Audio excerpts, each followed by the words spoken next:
സ്നേഹനന്ദനങ്ങൾ പ്രിയമുള്ളവരെ, എൻ്റെ കഥയുടെ ഒരു പുതിയ എപ്പിസോഡിലേക്ക് എല്ലാ മാന്യപ്രേക്ഷകരെയും സ്വാഗതം ചെയ്യുകയാണ്. അനുഗ്രഹിക്കപ്പെട്ട ഒരു ദിവസം, നല്ല ഒരു ജീവിതാനുഭവം നമ്മൾ കേൾക്കാൻ പോവുകയാണ്. വളരെ പ്രാർത്ഥനയോടുകൂടി നമുക്ക് ദൈവസന്നിധിയിലായിരിക്കാം. ഇന്ന് നമ്മുടെ നടുവിൽ നോർത്ത് ഇന്ത്യയിൽ നിന്ന് ഒരു കർത്താനദാസൻ ജോയിൻ ചെയ്തിട്ടുണ്ട്. തൻ്റെ ജീവിതാനുഭവങ്ങൾ നമുക്ക് വലിയ അനുഗ്രഹത്തിന്, ആത്മീയ ബലത്തിന് കാരണമായി തീരും.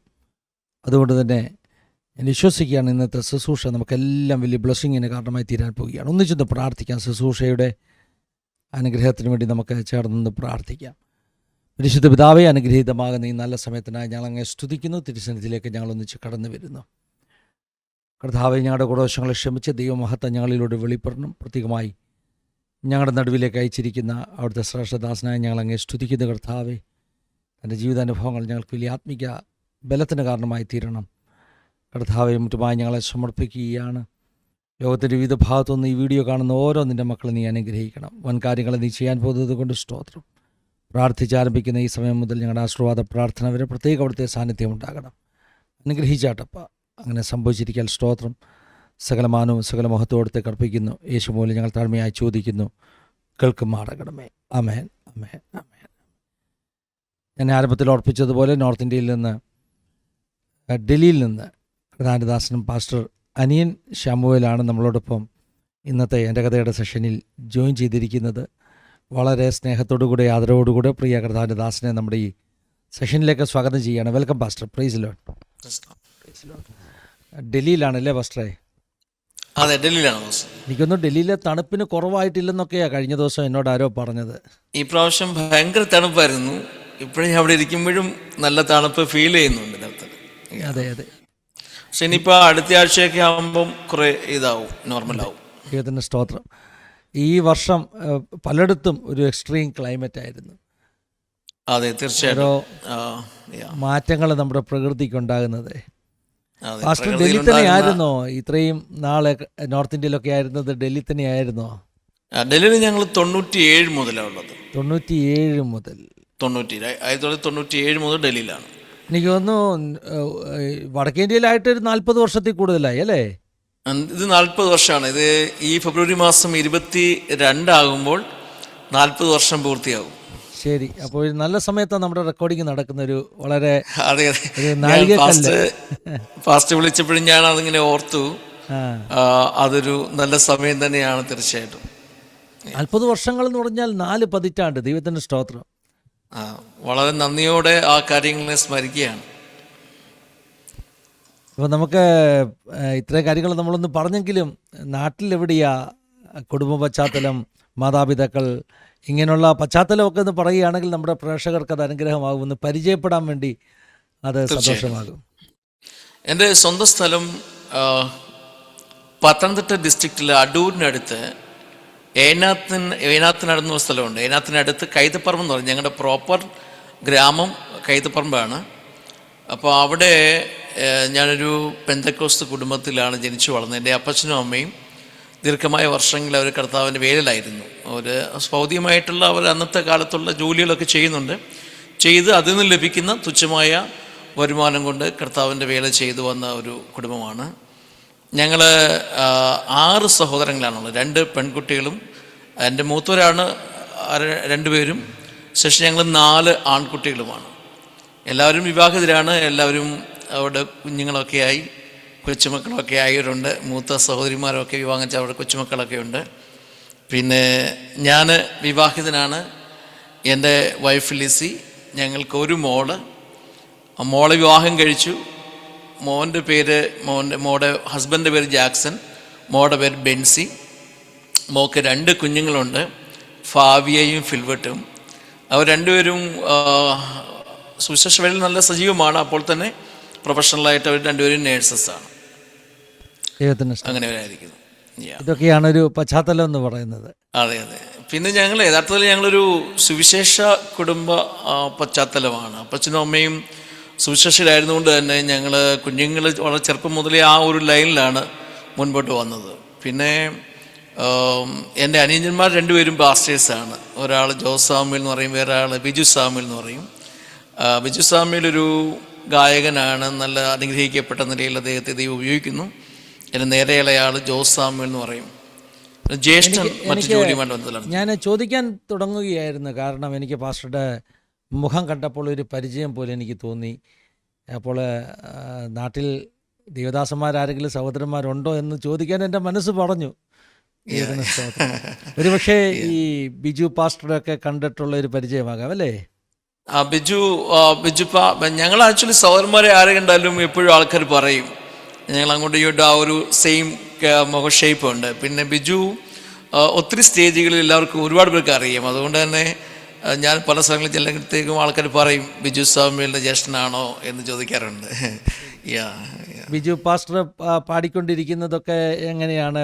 ഏതെങ്കിലും ട്രൂപ്പിനോട് ചേർന്നാണോ? അദ്ദേഹം സ്വന്തമായിട്ട് അവർക്ക് തിയോസ് എന്ന് പറഞ്ഞൊരു ഗ്രൂപ്പുണ്ട്. അപ്പോൾ തന്നെ എവിടെ ആര് വിളിച്ചാലും അദ്ദേഹം പോകും. പിന്നെ നോർത്ത് ഇന്ത്യയിൽ നമ്മുടെ മഹാരാഷ്ട്രയിൽ തന്നെ ഒരു ബിജു ബ്രദറുണ്ട്, നമ്മുടെ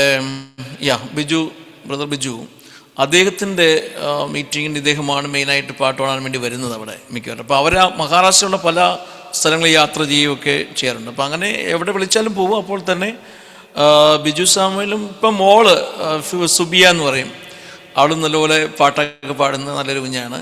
അപ്പോൾ അവർ രണ്ടും കൂടെയാണ് പലപ്പോഴും പല സ്റ്റേജുകളിൽ ഇപ്പം പാടിക്കൊണ്ടിരിക്കുന്നത്. ദൈവത്തിന് സ്തോത്രം. അപ്പോൾ അനുഗ്രഹിക്കപ്പെട്ട ഒരു സുവിശേഷ കുടുംബം മാതാപിതാക്കളുടെ കാലം മുതലേ അതൊരു വലിയ അനുഗ്രഹമാണ് പാസ്റ്ററെ. പാസ്റ്റർ ചെറിയ പ്രായം മുതലുള്ള അനുഭവങ്ങൾ പറയാം കേട്ടോ. ഇനി അത്യാവശ്യം ഉണ്ടെങ്കിലേ ഞാൻ ചോദ്യങ്ങൾ ചോദിക്കത്തുള്ളൂ, കേൾക്കാനിരിക്കുകയാണ്.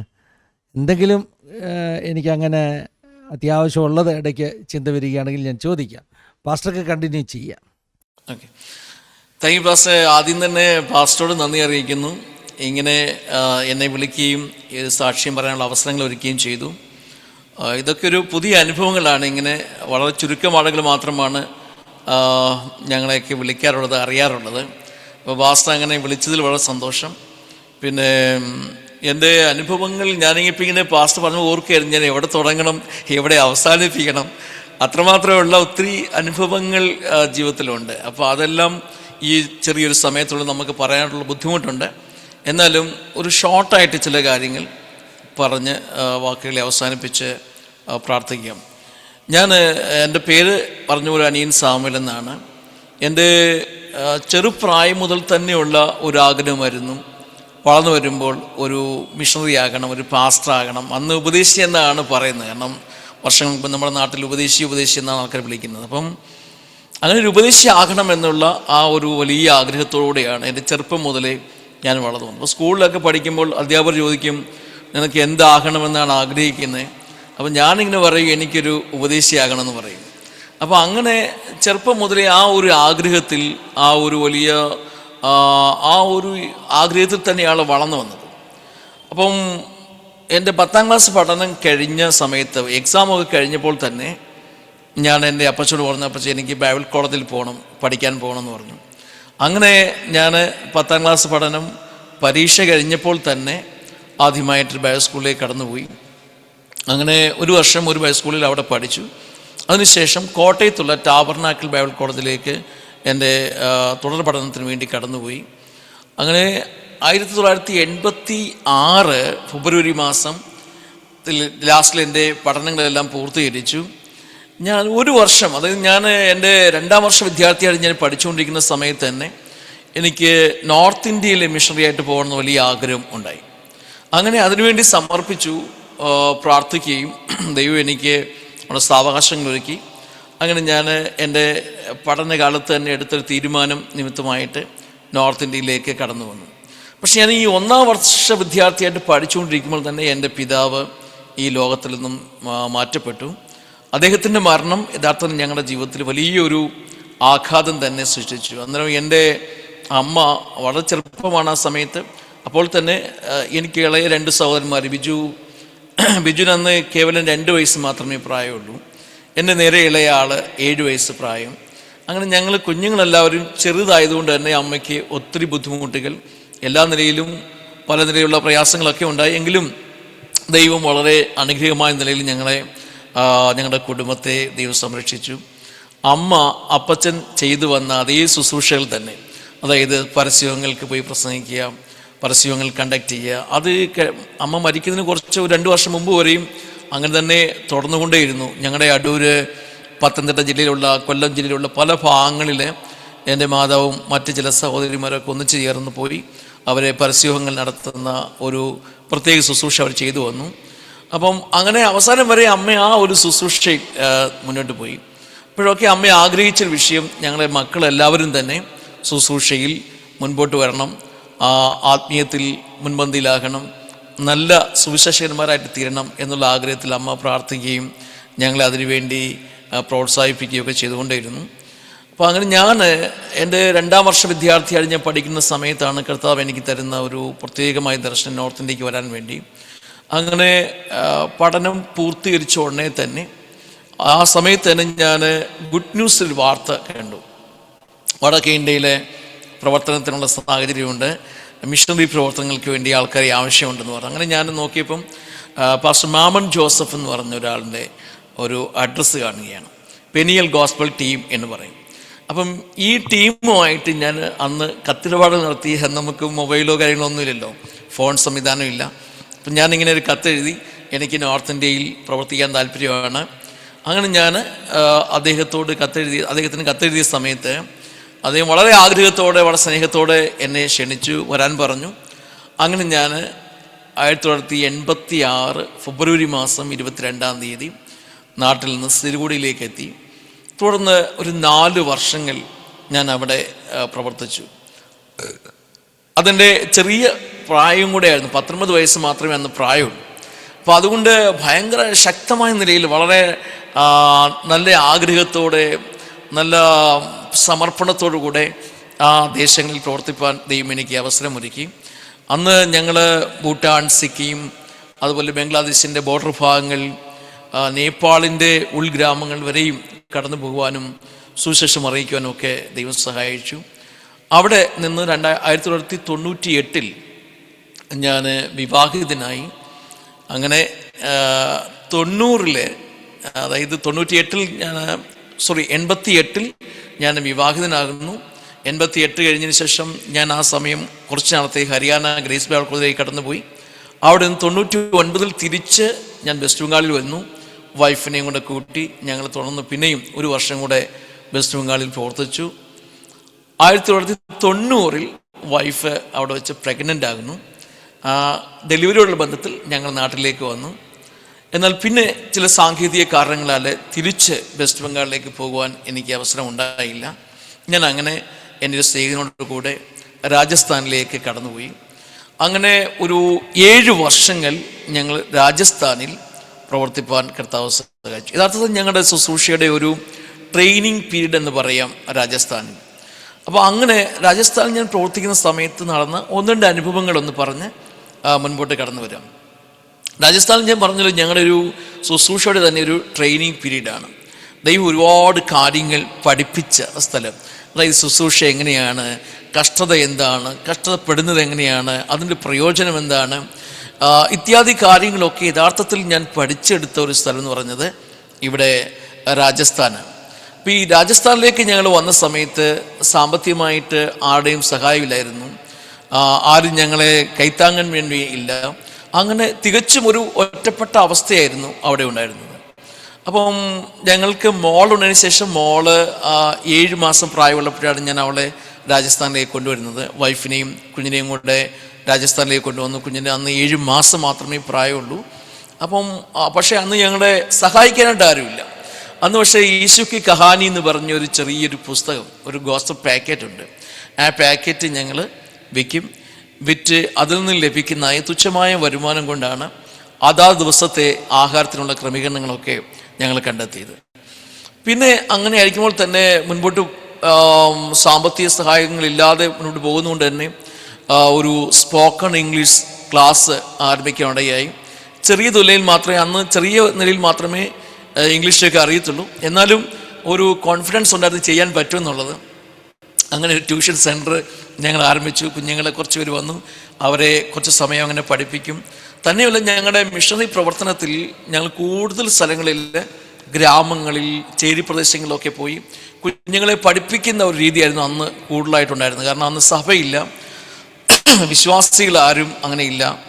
അപ്പം ഞങ്ങൾ കൂടുതൽ സമയങ്ങൾ ഇങ്ങനെ ഗ്രാമങ്ങളിലേക്ക് പോകുക, കുഞ്ഞുങ്ങളെ പഠിപ്പിക്കുക, അഡൽട്ട് എഡ്യൂക്കേഷൻ പ്രോഗ്രാംസുകൾ നടത്തുക, അങ്ങനെ ഒത്തിരി സാമൂഹിക വിദ്യാഭ്യാസ രംഗങ്ങളിലും ഞങ്ങൾ ഒരുപാട് അവിടെ സജീവമായിട്ട് പ്രവർത്തിപ്പാടുകയായിരുന്നു. അങ്ങനെ ഇരിക്കുമ്പോൾ ഒരു ദിവസം ഒരു സഹോദരൻ എൻ്റെ അടുത്തേക്ക് വരികയാണ്. അവിടെ പറഞ്ഞു, ഞാനിങ്ങനെ പത്രം വിൽക്കുന്ന ഒരാളാണ്, നിങ്ങൾ പത്രം വാങ്ങണം, ഞങ്ങൾ ഒത്തിരി പാവപ്പെട്ടവരാണ്, നിങ്ങൾ വാങ്ങിക്കുവാണെങ്കിൽ പത്രം ഇടുന്ന ജോലിയാണ് ഞാൻ ചെയ്യുന്നത്, അപ്പം സാറും കൂടെ ഈ പത്രം വാങ്ങണം എന്ന് പറഞ്ഞു. അപ്പോൾ അദ്ദേഹം വന്നു. പക്ഷേ പത്രം തരാൻ വേണ്ടി വന്നു കഴിഞ്ഞാൽ അദ്ദേഹം കുറേ സമയം വീട്ടിൽ വന്നിരിക്കും. അപ്പം ഞങ്ങളിങ്ങനെ ചായയൊക്കെ ഇട്ട് കൊടുക്കും, വെള്ളം കൊടുക്കും. അപ്പോൾ ഒരിക്കൽ അദ്ദേഹത്തിൻ്റെ കുറേ സ്റ്റോറീസുകൾ അദ്ദേഹം ഞങ്ങളോട് പറഞ്ഞു. അദ്ദേഹത്തിൻ്റെ വൈഫ് ഒരു ഹാഫ് മെൻ്റലാണ്. ഒരു മോനുണ്ട്. ആ മോൻ അന്ന് 7-8 മാസം മാത്രമേ പ്രായമുള്ളൂ ജനിച്ചതിന് ശേഷം. ആ കുട്ടിക്ക് എന്തോ രോഗം വന്നിട്ട് അതിൻ്റെ വയറ് മാത്രം ഇങ്ങനെ അമ്പിച്ച് വീർത്ത് നിൽക്കുന്നു, ബാക്കി ശരീരമെല്ലാം ഒട്ടിയിരിക്കുകയാണ്, എല്ലുകളെല്ലാം പുറത്ത് കാണത്തക്ക നിലയിൽ അത്ര ശോഷിച്ച ഒരു ശരീരം. അപ്പോൾ ഇദ്ദേഹം വന്ന് പറഞ്ഞു, എനിക്ക് സമാധാനമില്ല, എൻ്റെ ജീവിതം ആകപ്പാടെ നിരാശയിലാണ്. അപ്പോൾ അങ്ങനെ ഇദ്ദേഹം ഈ കാര്യങ്ങളൊക്കെ ഷെയർ ചെയ്ത് കഴിഞ്ഞപ്പോൾ ഞങ്ങളിങ്ങനെ അദ്ദേഹത്തോട് യേശുവിനെ കുറിച്ച് പറഞ്ഞു. ഞങ്ങൾ പറഞ്ഞു, യേശു നിങ്ങളെ സൗഖ്യമാക്കുക, നിങ്ങൾ പ്രാർത്ഥിക്കുക, യേശു സൗഖ്യം തരുന്ന ദൈവമാണ്. അദ്ദേഹം പറഞ്ഞു, സാർ ഞങ്ങളുടെ വീട്ടിലൊന്ന് വന്ന് പ്രാർത്ഥിക്കണം. അങ്ങനെ ഞാനും എൻ്റെ വൈഫും കൂടെ ആ വീട്ടിലേക്ക് കടന്നു ചെന്നു. ഞങ്ങൾ നോക്കിയപ്പോൾ വളരെ പരിതാപമായ ഒരവസ്ഥ. ആ കുഞ്ഞ് ആ വീടിന് പുറത്തുള്ള മുറ്റത്ത് ഇങ്ങനെ കിടക്കുകയാണ്. ഇഷ്ടികയൊക്കെ ഇങ്ങനെ നിരത്തിയിട്ടിരിക്കുന്നു, ആ ഇഷ്ടിക പുറത്ത് കിടക്കുകയാണ് ആ കുഞ്ഞ്. അപ്പോൾ അങ്ങനെ ആ കുഞ്ഞിനെ കണ്ടപ്പോൾ തന്നെ ഞങ്ങൾ വളരെ പൊട്ടിക്കരയാൻ നിൽക്കണം ഇടയായി. കാരണം ഞങ്ങളുടെ കുഞ്ഞിനെ ഞങ്ങൾ കമ്പയർ ചെയ്തു. അപ്പം ഞങ്ങളുടെ കുഞ്ഞും ആ കുട്ടിയും ഏകദേശം ഒരേ പ്രായമാണ്. അതൊരു ആൺകുട്ടിയാണ്, ഞങ്ങളുടെ മോളെന്ന് മാത്രമേ ഉള്ളൂ. അപ്പോൾ ഞങ്ങളിങ്ങനെ നോക്കിയപ്പോൾ ഈ കുഞ്ഞ് ഒരു നമ്മുടെ മലയാളം ഭാഷ പറഞ്ഞ എല്ലും തുലി പോലെയായിട്ട് ഇങ്ങനെ വളരെ വിരൂപമായ നിലയിൽ കിടക്കുന്ന കണ്ടപ്പം ഹൃദയം പൊട്ടി ആ കുഞ്ഞിന് വേണ്ടി കരഞ്ഞ് പ്രാർത്ഥിച്ചു. ഞങ്ങൾ ആ കുഞ്ഞിനെ കരത്തിലേക്ക് എടുത്തു. ഞങ്ങൾ ദൈവത്തോട് പറഞ്ഞ, കർത്താവേ, ഈ കുഞ്ഞിനെ സൗഖ്യമാക്കണം. ഈ കുഞ്ഞ് ധാരാളമായ ഒത്തിരി വേദനകൾ അനുഭവിക്കുകയാണല്ലോ, ഈ കുഞ്ഞിനെ സൗഖ്യമാക്കണമേ. ഞങ്ങളിങ്ങനെ മാനസികമായിട്ട് ഹൃദയംഗമായി കരഞ്ഞ് ദൈവത്തോട് പ്രാർത്ഥിച്ചു. ആ മനുഷ്യൻ അന്ന് അദ്ദേഹം അനുഭവിച്ച ഒരു സന്തോഷം, കാരണം അദ്ദേഹം പറയുകയാണ്, ഇങ്ങനെ ഞങ്ങളുടെ വീട്ടിൽ ആരും വന്ന് ഞങ്ങളെ ഒന്ന് ആശ്വസിപ്പിക്കുകയോ ഞങ്ങൾക്ക് വേണ്ടി ഇങ്ങനെ പ്രാർത്ഥന ചെയ്യുമോ, അന്ന് അദ്ദേഹം പൂജ എന്നാണ് പറഞ്ഞത്, പൂജകൾ ചെയ്യുമോ ഒന്നും ചെയ്യാറില്ല. അപ്പോൾ നിങ്ങൾ വന്നതിൽ വളരെ സന്തോഷം. അപ്പം ഞങ്ങൾ അദ്ദേഹത്തിൻ്റെ ഭാര്യ അവളെയും അടുത്ത് വിളിച്ചു, അവൾക്ക് വേണ്ടി പ്രാർത്ഥിച്ചു. അവിടെ മേലെ ഒരു ഭയങ്കര പൈശാചികമായ ഒരു ബാധ ആണ് ഉള്ളത്. അതുപോലെ മെൻ്റൽ രോഗിയാണ്, ആഹാരം ഉണ്ടാക്കത്തില്ല, വീട്ടിൽ യാതൊരുവിധമായ കാര്യങ്ങളും ചെയ്യാതെ മാനസികമായി തകർന്ന് നിൽക്കുന്ന ഒരു സഹോദരി. അവൾക്ക് വേണ്ടിയും ഞങ്ങൾ പ്രാർത്ഥിച്ചു. അങ്ങനെ നിരന്തരമായിട്ട് ആ വീട്ടിൽ ഞങ്ങൾ പോവുകയും അവർക്ക് വേണ്ടി പ്രാർത്ഥിക്കുകയൊക്കെ ചെയ്ത് ഏകദേശം 1 മാസം കഴിഞ്ഞപ്പോൾ ആ വീട്ടിൽ സമ്പൂർണമായിട്ടുള്ള ഒരു ഡെലിവറൻസ് ദൈവം കൊടുത്തു. അതായത് രോഗിയായി കിടന്ന ആ മോന് സമ്പൂർണമായി കർത്താവ് സൗഖ്യം കൊടുത്തു. അത് അവരുടെ ജീവിതത്തിനെ വളരെയധികം സ്വാധീനിച്ചു. അതുപോലെ തന്നെ ഇദ്ദേഹത്തിൻ്റെ ഭാര്യ മെൻ്റൽ പേഷ്യൻ്റ് എന്ന് ഞാൻ പറഞ്ഞ ആ സഹോദരിയും കുറേശ്ശെയായിട്ട് ജീവിതത്തിൽ വ്യതിയാനങ്ങളുണ്ടായി. ഏകദേശം ഒരു 5-6 മാസങ്ങൾക്കുള്ളിൽ ആ കുടുംബം പരിപൂർണമായിട്ട് വിടുവിക്കപ്പെട്ടു. അത് ഞങ്ങൾക്ക് ഒരു വലിയ ഒരു സാക്ഷ്യത്തിനും അവിടെയുള്ള അനേകർക്ക് ഇതൊരു സാക്ഷ്യത്തിന് കാരണമായി. ആ കുടുംബം തന്നെ കർത്താവിനെ അറിയാനും യേശു കർത്താവിൻ്റെ സ്നേഹത്തെക്കുറിച്ച് മനസ്സിലാക്കാനും ഒക്കെ ഈ ഒരു സംഭവം ഇടയാക്കി. അവിടെ നിന്ന് ദൈവം ഞങ്ങളെ അത്ഭുതമായിട്ട് നിർബടിയായിട്ട് മുൻപോട്ട് കൊണ്ടുപോയി. പക്ഷെ അവിടെ വെച്ച് ഉണ്ടായ ഒരുപാട് അനുഭവങ്ങൾ ഞങ്ങളുടെ ജീവിതത്തിൽ വളരെയധികം ഞങ്ങളെ പുഷ്ടിപ്പെടുത്തുകയും വിശ്വാസത്തിൽ ഉറപ്പിക്കുകയും ചെയ്തു. തന്നെയല്ല, അന്ന് ഞങ്ങൾക്കിതൊരു നല്ല ചൂട് സമയത്ത് ഫാൻ ഇല്ലാത്ത ഒരു സമയമാണ്. നല്ല തണുപ്പ് സമയത്ത് കമ്പിളിയില്ല. അപ്പം ഈ രാജസ്ഥാനിലെ ചൂടെന്നൊക്കെ പറയുന്നത് ഭയങ്കര ചൂടാണ്, അതുപോലെ ഭയങ്കര കൊതുകുണ്ട്. ഇപ്പോൾ രാത്രിയിൽ ഞങ്ങളിങ്ങനെ കിടക്കാൻ സമയത്ത് കൊതുക് പോലെ ഇല്ലാതെ കിടക്കാൻ പറ്റില്ല. അപ്പോൾ ആരോ തന്നൊരു കൊതുകുവില ഞങ്ങൾ ഉപയോഗിക്കുന്നുണ്ട്. അപ്പം രാത്രിയാകുമ്പം ഞാൻ വൈഫിനെയും കുഞ്ഞിനെയും ഈ വലയ്ക്കുള്ളിൽ കിടത്തിയിട്ടൊരു കടലാസ് എടുത്തിട്ട് അവർക്ക് ഇങ്ങനെ കാറ്റ് കൊടുക്കും. ചെറുതായിട്ട് ഇങ്ങനെ കാറ്റ് കൊടുക്കും. എന്നിട്ട് ഇടയ്ക്കിടയ്ക്ക് ഞാനും ഇങ്ങനെ കാറ്റ് കൊള്ളും. കുറേ കഴിയുമ്പം ഞാനിങ്ങനെ അവശനാകും. ഒത്തിരി മീൻസ് കുറേ നേരം ഇങ്ങനെ ചെയ്യുന്ന സമയത്ത് ഒരു പ്രത്യേക ഭയങ്കര ചൂടുമാണ്. അപ്പോൾ ആ വലയ്ക്കകത്താണ് ഇരിക്കുന്നത്. ഒന്ന് ക്ഷീണിച്ച് നമ്മളും ഉറങ്ങും.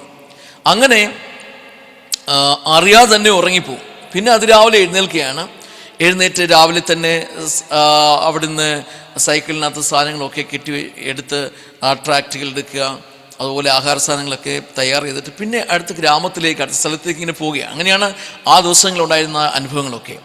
അങ്ങനെ മുൻപോട്ട് പോകുന്ന സമയത്ത് ഒരു ദിവസം ഒരു സഹോദരി ഞങ്ങൾ റൂമിലേക്ക് വരുന്നു. അവർ നോക്കിയപ്പോൾ, അയ്യോ പാസ്റ്റർ, നിങ്ങൾക്ക് ഫാൻ ഇല്ല അല്ലേ? അവർ തന്നെ ജയ്പൂർ പട്ടണത്തിൽ പോയി ഒരു ഫാൻ വാങ്ങിച്ചുകൊണ്ട് വന്ന്, അങ്ങനെയാണ് ഞങ്ങളുടെ ആ ഒരു സമയം ഫാൻ ആദ്യമായിട്ട് രാജസ്ഥാൻ ഉപയോഗിക്കുന്നത്. അതുപോലെ തന്നെ ഞങ്ങൾ തണുപ്പ് സമയത്ത് അന്ന് എൻ്റെ വൈഫിനുണ്ടായിരുന്ന കുറച്ച് സിൽക്ക് സാരിയൊക്കെ ഉണ്ട്. അപ്പോൾ ആ സാരിയൊക്കെ എടുത്ത് തറയിലും ഇട്ട് പുതച്ചാണ് കിടക്കുന്നത്. ഞങ്ങൾ കുഞ്ഞിനെ നടുക്ക് കിടത്തും. എന്നിട്ട് ഞങ്ങൾ രണ്ടുപേരും അവിടെ ഇടത്തും വലത്തും കിടന്ന് കുഞ്ഞിന് നല്ലപോലെ ചൂട് കൊടുക്കും. അപ്പോൾ അങ്ങനെ കുഞ്ഞ് നല്ലപോലെ ഉറങ്ങും. പക്ഷെ ഞങ്ങളിങ്ങനെ തണുത്ത് വിറച്ചൊക്കെ ആ സമയങ്ങളിങ്ങനെ കഴിഞ്ഞുകൂടി. അപ്പോൾ ഇങ്ങനെയൊക്കെയുള്ള അനുഭവങ്ങൾ യഥാർത്ഥത്തിൽ ജീവിതത്തിൽ വന്നപ്പോഴൊന്നും ഒരിക്കൽ പോലും ഒരു നിരാശയോ ദുഃഖമോ പെറുവെറുപ്പോ അല്ലെങ്കിൽ ആരും ഞങ്ങളെ സഹായിക്കുന്നില്ലല്ലോ, ആരും ഞങ്ങളെ നോക്കുന്നില്ലല്ലോ എന്നുള്ള ഓരോ നിലയിലുമുള്ള ഭീതിയോ ഒരു വിഷമമോ ഒരു പെറുവെറുപ്പോ ജീവിതത്തിലുണ്ടായിട്ടില്ല. അപ്പോഴൊക്കെ ഇതൊരു ദൈവനിയോഗമാണ്. ദൈവം ഞങ്ങളെ നോർത്ത് ഇന്ത്യയിൽ കൊണ്ടുവന്നതിൻ്റെ പിന്നിൽ ദൈവത്തിന് വലിയ വലിയ പദ്ധതികളുണ്ട്, വലിയ ഉദ്ദേശങ്ങളുണ്ട് എന്നുള്ള ആ വിശ്വാസം അന്നുണ്ട്. അന്ന് ആരോടും പറയാൻ വേണ്ടിയില്ല, ഒന്നാമത്തെ ആരും സഹായിക്കാൻ വേണ്ടിയില്ലല്ലോ. അപ്പോൾ ആരോടാണ് പറയുന്നത്? പക്ഷേ ഈ കാര്യങ്ങളൊക്കെ മനസ്സിലാക്കി ഒരു ആൻറ്റി, ഇപ്പോഴും ആൻറ്റി ഉണ്ട്, മറിയാമ്മ എന്നാണ് ആൻറ്റിയുടെ പേര്. ആൻറ്റി ഇങ്ങനെ അറിഞ്ഞു ഒരു ഉപദേശി താമസമുണ്ട്, മിഷണറി താമസമുണ്ട്. അപ്പോൾ അങ്ങനെ ആൻറ്റി താൻ താമസിക്കുന്നിടത്ത് ഞങ്ങളുടെ വീട്ടിലേക്ക് വന്ന് ഞങ്ങളെ കാണുകയും പരിചയപ്പെടുകയും പിന്നെ തുടർമാനമായ എല്ലാ ആഴ്ചകളിലും ഒരു ദിവസം ഈ ആൻറ്റിയുടെ ആങ്ങളുടെ മോനും കൂടെ ഞങ്ങളുടെ അടുത്തേക്ക് വരും. കുറച്ച് ആഹാര സാധനങ്ങളൊക്കെ വാങ്ങിക്കൊണ്ട് വരും. അങ്ങനെയൊക്കെയുള്ള ഒരു പ്രധാനപ്പെട്ട ഭയങ്കര സന്തോഷം നിറഞ്ഞ സമയം. അപ്പോൾ തന്നെ ഏറ്റവും ഹാർഡായിട്ടുള്ള സമയങ്ങൾ ഞങ്ങൾ നടത്തിയ അത് കഴിഞ്ഞ ശേഷം ഞങ്ങളിങ്ങനെ അവിടെ നിന്ന് ഒരു സ്കൂള് ആരംഭിക്കുവാൻ ദൈവം ഞങ്ങൾക്ക് അവസരം ഒരുക്കി. ആ സ്കൂള് ആരംഭിച്ച് ഞങ്ങൾ അവിടെ കുഞ്ഞുങ്ങളെ പഠിപ്പിക്കാൻ വേണ്ടി തുടങ്ങിയ സമയത്ത് ഞങ്ങൾ അവിടേക്ക് ഷിഫ്റ്റ് ചെയ്ത് അവിടെ താമസം അങ്ങോട്ട് മാറ്റി. അങ്ങനെ അവിടെ താമസിക്കുന്ന സമയത്ത് ഒരു ദിവസം ഞങ്ങളുടെ വീടിന് ഭയങ്കരമായിട്ട് കല്ലേറുണ്ടാകുകയാണ്. അപ്പോൾ ഈ കല്ലേറുണ്ടാകുന്ന സമയത്ത് ഞങ്ങൾ ആകപ്പാടെ പേടിച്ചു. ഇനിയിപ്പം ഇവർ ഞങ്ങളെ കൊല്ലും, ഗ്രാമക്കാരാണ്, ആരാണ് കല്ലേറെന്ന് അറിയത്തില്ല. അപ്പോൾ എന്താണ് വിഷയമെന്ന് ഞങ്ങൾക്കറിയത്തില്ല. ഞങ്ങൾ നടത്തുന്ന സ്കൂൾ അവിടെ ഒത്തിരി നിലനിലേക്ക് വന്നു, കുഞ്ഞുങ്ങൾ ഒരുപാട് പേര് വരുന്നു, പഠിക്കുന്നു. അപ്പോൾ അതിനുള്ള അസൂയ കൊണ്ടാണ് കുറേ ആൾക്കാർ ഇങ്ങനെ ചെയ്തത്. ചുരുക്കി പറഞ്ഞു കഴിഞ്ഞാൽ ആ കല്ലേറ് കൊള്ളുന്ന സമയം, ആ കല്ലേറ് ഞങ്ങളുടെ വീട്ടിലേക്ക് കല്ല് എറിയുന്ന സമയത്ത് ഞങ്ങൾ അവിടെ നിന്നും ഇങ്ങനെ ഉച്ചത്തിൽ വിളിച്ചു. വിളിച്ചു. അവിടെ അടുത്ത് ബണ്ടി എന്ന് പറഞ്ഞ പേരുള്ളൊരു സഹോദരൻ താമസമുണ്ട്. അപ്പം ഞങ്ങൾ ബണ്ടി എന്ന് പറഞ്ഞ് വിളിക്കണം. അപ്പോൾ അവരുടെ അമ്മ ഇങ്ങനെ കഥ തുറന്നിട്ട് വെളിയിൽ വന്നു. അപ്പം ഇത് രാത്രി 12 മണി 1 മണിയുള്ള സമയമാണ്, ഭയങ്കര തണുപ്പുള്ള ഒരു സമയം കൂടെയാണ്. അപ്പം ആ ആൻറ്റി കഥ തുറന്നിട്ട് പുറത്തുകൊണ്ട് ചോദിച്ചു, എന്നെ മാട്സാപ്പ് എന്നാണ് വിളിക്കുന്നത്, മാട്സാപ്പ് ക്യാ ഹോഗിയ, എന്തോ പറ്റിയെന്ന് ചോദിക്കുക. അപ്പം ഞാൻ പറഞ്ഞു, ഇങ്ങോട്ട് കല്ലെറിയാണ് ആരോ.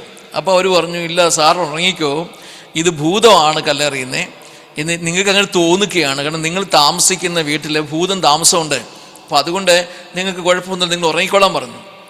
അപ്പം ഞാൻ പറഞ്ഞു, അല്ല, ഭൂതമല്ല, ഇത് മനുഷ്യൻ തന്നെയാണ് കല്ലെറിയുന്നത്. പിറ്റേ ദിവസം ആ ആൻറ്റി പറയുകയാണ്, ഈ വീടെന്ന് പറഞ്ഞാൽ ആരോ അവിടെ നേരത്തെ ആത്മഹത്യയൊക്കെ ചെയ്തിട്ടുള്ളൊരു വീടാണ്, അവിടെ ആരും താമസിച്ചിട്ടില്ല. അപ്പോൾ ആ ആത്മഹത്യ ചെയ്തവരുടെ ആത്മാവ് ഇങ്ങനെ ഇപ്പോഴും അവിടെ തന്നെ ഉണ്ട്, അതാണ് നിങ്ങളെ ഉപദ്രവിക്കുന്നത്. പക്ഷെ എനിക്ക് മനസ്സിലായി, ഇതിൻ്റെയൊക്കെ പിന്നിൽ എന്തൊക്കെയോ ദൈവം ഞങ്ങളെ പഠിപ്പിക്കാൻ വേണ്ടി ആഗ്രഹിക്കുന്നു. ആ ഗ്രാമത്തിലേക്ക് കൊണ്ടുചെന്ന് അവിടെ കുറച്ച് നാൾ താമസിക്കാനും അവരോട് യേശുവിൻ്റെ സ്നേഹത്തെക്കുറിച്ച് പറയാനും അവരെ പഠിപ്പിക്കാനും ഒക്കെ ഇടയായത് ഞങ്ങൾക്കൊരു വലിയൊരു പുതിയ അനുഭവമായിട്ട് മാറ്റപ്പെട്ടു. അതുപോലെ തന്നെ അവിടെ എന്ന് പറഞ്ഞാൽ ഒത്തിരി കാസ്റ്റിസം ഭയങ്കര ശക്തമായിട്ടുള്ളൊരു ദേശമാണ്. കൂടുതൽ ബ്രാഹ്മിൺസ്, രാജ്പൂത്ത് ആൾക്കാരാണ് ആ ഗ്രാമത്തിൽ താമസിക്കുന്നത്. അപ്പം ഞങ്ങളുടെ മോൾ ഇങ്ങനെ ഒരിക്കൽ ഒരു മോൻ്റെ കൂടെ അവിടുത്തെ കൂട്ടുകാർ പിള്ളേരുമായിട്ടൊക്കെ ഒന്നിച്ച് കളിച്ചുകൊണ്ടിരിക്കുകയാണ് ഒരു വീടിൻ്റെ മുറ്റത്ത്. കളിച്ചുകൊണ്ടിരിക്കുമ്പോൾ മോൾക്ക് വെള്ളം കുടിക്കണമെന്ന് പറഞ്ഞു. അവളിങ്ങനെ ആ വീട്ടുകാരോട് പറഞ്ഞു, അവൾ പറയാണ് പാനി ചായി, വെള്ളം വേണം. അപ്പോൾ അവിടെ ഒരു ആണ്ടി കൊണ്ടുവന്നിട്ട് ആ ഒരു മുന്തയ്ക്കകത്ത് വെള്ളം കൊണ്ടുവന്നിട്ട് മോടെ കയ്യിലേക്ക് ഒഴിച്ചു കൊടുക്കുകയാണ്. എന്നാൽ മോക്ക് അഞ്ച് വയസ്സ് പോലും പ്രായമില്ല. അപ്പോൾ മോട് പറഞ്ഞു, നിൻ്റെ കൈ കാണിക്കേ. അവളെ ഇങ്ങനെ കൈ കാണിക്കുമ്പം ആ കൈയിലേക്ക് ഇങ്ങനെ വെള്ളം ഒഴിച്ചു കൊടുക്കുകയാണ്. അപ്പം മോളിങ്ങനെ അങ്ങനെ വെള്ളം കുടിക്കുന്നത് കണ്ടു കഴിഞ്ഞപ്പോൾ ഞങ്ങൾക്ക് ഭയങ്കര പ്രയാസം. ഞാൻ ഓടി അവിടേക്ക് ചെല്ലുന്നു. ഞാൻ ചോദിച്ചു, എന്താണ് നിങ്ങൾ കാണിക്കുന്നത്?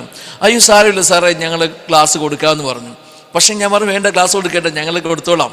പക്ഷേ അതൊക്കെ എനിക്കൊരു മുഖാന്തരമായി അവരോട് കാസ്റ്റിസത്തെക്കുറിച്ചും, അതായത് ഈ വർണ്ണവ്യത്യാസങ്ങൾ എന്താണ് ഇങ്ങനെയൊക്കെ ചെയ്യുന്നത്, എന്തുകൊണ്ടാണ് നമ്മളങ്ങനെ ചെയ്യുന്നത്, നമ്മൾ അതിൽ നിന്ന് മാറണം എന്നൊക്കെയുള്ള നിലയിലേക്ക് പറഞ്ഞു കൊടുക്കാനുള്ള ഒരു മുഖാന്തരമായിട്ട് മാറ്റപ്പെട്ടു. അതുപോലെ ഞങ്ങൾ അന്ന് വെള്ളം കോരുന്നത് ഒരു ചെറിയൊരു ചാലുണ്ട്. അപ്പോൾ ആ ചാല് എന്ന് പറഞ്ഞാൽ അവർ ഗവൺമെൻറ് തന്നെ ഉണ്ടാക്കിയിട്ടിരിക്കുന്ന ചാലാണ്. ആ ചാലിലേക്ക് ഇങ്ങനെ പൈപ്പിൽ കൂടെ വെള്ളം വരും. ആ ചാലിൽ വന്ന് വെള്ളം ഇങ്ങനെ നിറയും. അപ്പം ഞങ്ങൾ എന്നിട്ട് വെള്ളം കോരണം. അപ്പോൾ ഒരു ദിവസം ഞാൻ ശ്രദ്ധിക്കുമ്പം എൻ്റെ വൈഫ് പോയി വെള്ളം കോരി എടുക്കുന്ന സമയത്ത് ആ വൈഫ് വെള്ളം കോരി തീർന്നു കഴിഞ്ഞപ്പം അടുത്ത വേറൊരു സ്ത്രീ വെള്ളം കോരാൻ വേണ്ടി വരികയാണ്. അപ്പോൾ അവർ ഇങ്ങനെ വെള്ളം കോരാൻ വേണ്ടി വരുമ്പോഴേ ഞാൻ കാണുന്നത്, ഇവർ എൻ്റെ വൈഫ് വെള്ളം കോരി പോന്നതിന് ശേഷം ബാക്കി കിടന്ന വെള്ളമെല്ലാം അവർ വേറെ ഒരു മൊന്ത ഉപയോഗിച്ച്, ഒരു പാത്രം ഉപയോഗിച്ച് കോരിക്കളയുകയാണ്. അപ്പം ഞാൻ ചോദിച്ചു, എന്താണ് ആൻറ്റി അങ്ങനെ എന്താണ് ചെയ്യുന്നത്? ഇല്ല, ഒന്നുമില്ല, സാരമില്ല എന്നൊക്കെ പറഞ്ഞു. അപ്പോൾ എനിക്ക് മനസ്സിലായി എന്താണ് കാരണം നമ്മളെ അവർ ഔട്ട്കാസ്റ്റായിട്ടാണ് കാണുന്നത്. അപ്പോൾ ആ ജാതീയത, വർഗീയത അത്ര ശക്തമാണ് ഗ്രാമത്തിൽ. അപ്പം വെളിയിലുള്ളൊരാളെന്ന നിലയിൽ നമ്മൾ ആരാണ് എന്തോന്നും അറിയത്തില്ല. അപ്പം നമ്മൾ അൺടച്ചബിൾ ആൾക്കാരാണ്. അതുകൊണ്ട് തന്നെ അവർ ആ വെള്ളം കോരിക്കളയുകയാണ്.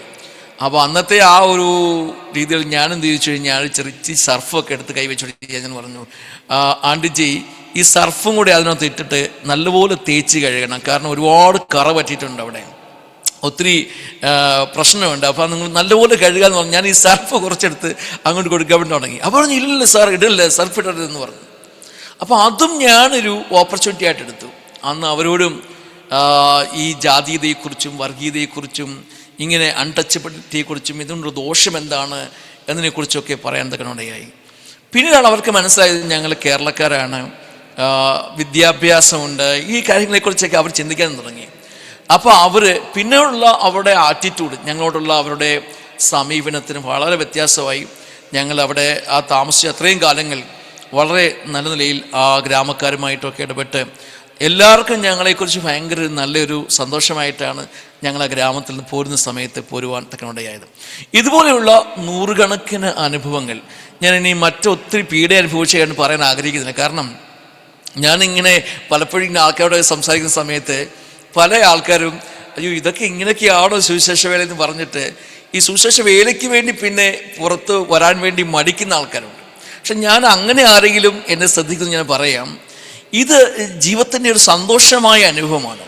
നമുക്ക് ഏതെങ്കിലും ഒരു ദുഃഖം അനുഭവിക്കാനും പ്രയാസം അനുഭവിക്കാനും ഒരു ഏതെങ്കിലുമൊക്കെ നിലയിലുള്ള ഇതുപോലുള്ള ഏതെങ്കിലും അനുഭവങ്ങളൊക്കെ ഉണ്ടാക്കുന്നത് നമ്മളെ കുറേ കൂടെ ശക്തന്മാരാക്കുവാൻ വേണ്ടിയുള്ള ഒരു ദൈവത്തിൻ്റെ പദ്ധതി എന്ന് മാത്രമേ ഉള്ളൂ. അപ്പം ഇനി സുവിശേഷ വേലയ്ക്ക് വേണ്ടി വടക്കേണ്ടിലേക്ക് വരാൻ വേണ്ടി ആഗ്രഹിക്കുന്നതുകൊണ്ട് ഞാൻ പറയാനുള്ള ഒരു കാര്യമാണ് ഇതാണ്. കേവലം ഒരു മിഷണറി ആയിട്ടല്ല നിങ്ങൾ വരേണ്ടത്, നിങ്ങൾക്ക് ഒരുപാട് സാധ്യതകളുണ്ട്. കാരണം ഇവിടുത്തെ സോഷ്യൽ രീതികൾ, സാമൂഹികപരമായ കാര്യങ്ങൾ, മറ്റൊരുപാട് കാര്യങ്ങളിൽ മിഷണറിമാർക്ക് മാത്രം ചെയ്യാൻ പറ്റുന്ന ഒരുപാട് കാര്യങ്ങളുണ്ട്. അതായത് സുവിശേഷകന്മാർക്ക് മാത്രം ചെയ്യാൻ പറ്റുന്ന ഒത്തിരി നിരവധി വിഷയങ്ങളുണ്ട്. അത് ഇവിടുത്തെ മറ്റു ഒരു പാർട്ടിക്കാർക്കും ആൾക്കാർക്കും ചെയ്യാൻ പറ്റത്തില്ല. നിങ്ങൾക്കറിയാം, ഒരുപാട് കുട്ടികൾ അവരുടെ ഈ പ്രായത്തിൽ തന്നെ അവരെ മറ്റുള്ളവരെ ഉപദ്രവിക്കാൻ വേണ്ടി പോകുന്നു, വാളെടുക്കുന്നു, തോക്കെടുക്കുന്നു, വിദ്യാലയങ്ങൾ നശിപ്പിക്കാൻ വേണ്ടി ശ്രമിക്കുന്നു. ഇവിടെ ഞങ്ങൾ ഡൽഹിയിൽ തന്നെ അടുത്തൊരു സമയത്ത് നടന്നൊരു സംഭവമുണ്ട്. ഒരു വിദ്യാലയത്തിൽ, ഒരു ക്രിസ്ത്യൻ സ്കൂളാണ്, അവിടേക്ക് ചെന്ന് പറയാം, നിങ്ങൾ സ്കൂൾ അടക്കി ഞങ്ങൾക്ക് മൃഗശാലയാക്കണം. അപ്പോൾ അവർ പറഞ്ഞ പ്രയോഗമൊന്നും ഞാൻ പറയാൻ വേണ്ടി ആഗ്രഹിക്കുന്നില്ല. ഞങ്ങൾക്ക് മൃഗശാലയാക്കണം, സ്കൂള് ബന്ദ് ചെയ്യണം, ഞങ്ങൾക്കിത് മൃഗശാലയാക്കണം. അപ്പം ഞാൻ പറഞ്ഞത് അത്തരത്തിലുള്ള മാനസികതയാണ് നോർത്ത് ഇന്ത്യയിൽ ഇപ്പോഴത്തെ യുവനക്കാർക്ക്, എല്ലാവർക്കും അല്ല, കുറേ അധികം ആളുകൾക്കുള്ളത്. അപ്പോൾ അതുകൊണ്ട് തന്നെ ഈ മാനസികതയിൽ നിന്നും വിടുവിക്കണമെൻ, ഇവരെ മാറ്റുവാൻ, ഇവർക്കൊരു നല്ല മോട്ടിവേഷൻ കൊടുക്കുവാൻ ദൈവമക്കളായി നമുക്ക് മാത്രമേ കഴിയുള്ളൂ.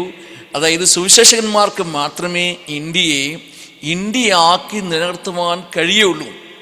അതാണ് എൻ്റെ അനുഭവത്തിലൂടെ എനിക്ക് എൻ്റെ പ്രിയപ്പെട്ട പ്രേക്ഷകരുമായിട്ട് പങ്കുവയ്ക്കാൻ വേണ്ടിയുള്ളത്. അപ്പം ഇങ്ങനെ ഞങ്ങൾ അവിടെ അതായത് രാജസ്ഥാനിൽ 7 വർഷങ്ങളോളം പ്രവർത്തിച്ചതിന് ശേഷമായിട്ട് ദൈവം തന്ന പ്രത്യേകമായ നിയോഗപ്രകാരം ഞങ്ങൾ ഡൽഹിയിലേക്ക് വരുവാൻ ദൈവം ഇടയാക്കി. ഡൽഹിയിൽ ദൈവം ഞങ്ങളെ അയച്ചു എന്നാണ് എനിക്ക് പറയാൻ വേണ്ടിയുള്ളത്. കാരണം എല്ലാ കാലഘട്ടങ്ങളിലും ദൈവത്തിന് തൻ്റെ ദാസന്മാരെക്കുറിച്ച് ഓരോരോ നിയോഗങ്ങൾ, അവിടെ ശുശ്രൂഷയ്ക്ക് തന്നെ ഓരോ ഘട്ടങ്ങൾ ദൈവം കൊടുത്തിട്ടുണ്ട്. അങ്ങനെ ഞങ്ങളെ അതായത് 1997 ഞങ്ങൾക്ക് ഡൽഹിയിലേക്ക് വരുവാൻ തക്കവണ്ണം ദൈവം സഹായിച്ചു. അങ്ങനെ 97 മുതൽ ഡൽഹിയിൽ ആശ്രമം എന്ന് പറഞ്ഞ ഒരു സ്ഥലത്ത് താമസിച്ച് പ്രവർത്തിപ്പാൻ തക്കവണ്ണം ദൈവം ഒരു സാവകാശം ഒരുക്കി. ആ സമയത്ത് ഞങ്ങളിവിടെ വന്നതിന് ശേഷം ഇവിടെ ഒരു ചെറിയ സഭയുമായിട്ട് ബന്ധപ്പെട്ടാണ് വന്നതെങ്കിലും ഞങ്ങൾ വന്നൊരു മാസത്തുള്ളിൽ തന്നെ അവിടെ നിന്ന് ഞങ്ങൾ മാറി സ്വന്തമായിട്ടുള്ള പ്രവർത്തനങ്ങൾ, സഭാ പ്രവർത്തനം ആരംഭിക്കാൻ ദൈവം സഹായിച്ചു.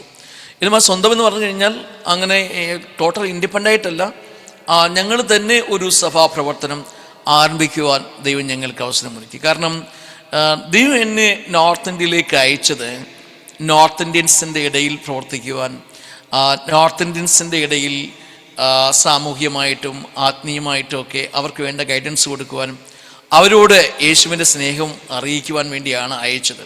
അപ്പോൾ അങ്ങനെ ഉള്ളത് കൊണ്ട് തന്നെ എനിക്ക് കർത്താവ് തന്ന പ്രത്യേകമായൊരു നിയോഗം അനുസരിച്ച് ഞങ്ങൾ ഡൽഹിയിൽ ഞങ്ങളുടെ പ്രവർത്തനങ്ങൾ ആരംഭിക്കുവാൻ കർത്താവ് സാവകാശമൊരുക്കി. അവൾ പാസ്റ്റർ കെ ജോയിയുടെ ബന്ധത്തിൽ ഞങ്ങളിവിടെ ഞങ്ങളുടെ ചർച്ചിൻ്റെ മിനിസ്ട്രി അദ്ദേഹവുമായിട്ട് IPC നോർത്ത് സെൻട്രൽ റീജിയൻ എന്ന് പറയും, അന്ന് അദ്ദേഹവുമായിട്ട് ഞങ്ങൾ ജോയിൻ ചെയ്താണ് പ്രവർത്തനങ്ങൾ ആരംഭിക്കുവാനിടയായത്. ഞാൻ ഡൽഹിയിലേക്ക് വരുമ്പോൾ എനിക്ക് ഡൽഹിയിൽ എൻ്റെ ചിന്തയുണ്ടായിരുന്നു, ഡൽഹി ഒരു തലസ്ഥാന നഗരിയാണ് ഇന്ത്യയുടെ. അപ്പോൾ ഈ തലസ്ഥാന നഗരിയായ ഡൽഹിയിൽ തീർച്ചയായിട്ടും എല്ലാവർക്കും യേശുവിനെക്കുറിച്ച് അറിയാം, സുവിശേഷം കേട്ടതാണ് എന്നാണ്. പക്ഷേ ഞങ്ങളിങ്ങനെ എല്ലാ ദിവസവും ട്രാക്ക് ഡിസ്ട്രിബ്യൂഷൻ ചെയ്യുവാനും യേശുവിനെക്കുറിച്ച് പറയാനും ഒക്കെ പോകുകയും അതുപോലെ തന്നെ നേരത്തെ ഞങ്ങൾ ചെയ്തുകൊണ്ടിരുന്ന പോലെ തന്നെ പലയിടങ്ങളിൽ കുഞ്ഞുങ്ങളെ പഠിപ്പിക്കാനും ഒക്കെ പോകും. അപ്പോൾ ഇങ്ങനെ പോയിക്കൊണ്ടിരിക്കുന്ന സമയത്ത് ഇവിടെ മോത്തിഭാഗ് എന്ന് പറഞ്ഞൊരു സ്ഥലമുണ്ട്. അവിടെ ഞാനും വേറൊരു എൻ്റെ ഒരു സ്നേഹിത ചായനും കൂടെ ഞങ്ങൾ ഒന്നിച്ച് അവിടെ കടന്നു ചെന്നു. അവിടെ കടന്നു ട്രാക്ട് ഡിസ്ട്രിബ്യൂഷൻ ചെയ്തുകൊണ്ടിരിക്കുന്ന സമയം ഒരു സബ്ജിക്കാരൻ, അത് വെജിറ്റബിൾ വിൽക്കുന്ന ഒരാളവിടെ നിൽക്കുകയാണ്.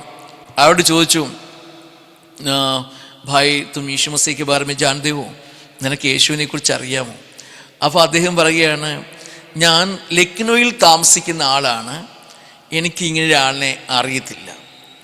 അപ്പോൾ ആദ്യം ഇദ്ദേഹം ഇങ്ങനെ പറഞ്ഞപ്പോൾ എനിക്ക് അദ്ദേഹത്തിൻ്റെ കോൺസെപ്റ്റ് എന്താണെന്ന് മനസ്സിലായില്ല എന്നുള്ളതാണ് സത്യം. ഞാൻ പിന്നെയും എടുത്ത് ചോദിച്ചു, അല്ല യേശുവിനെ നിനക്കറിയാമോ?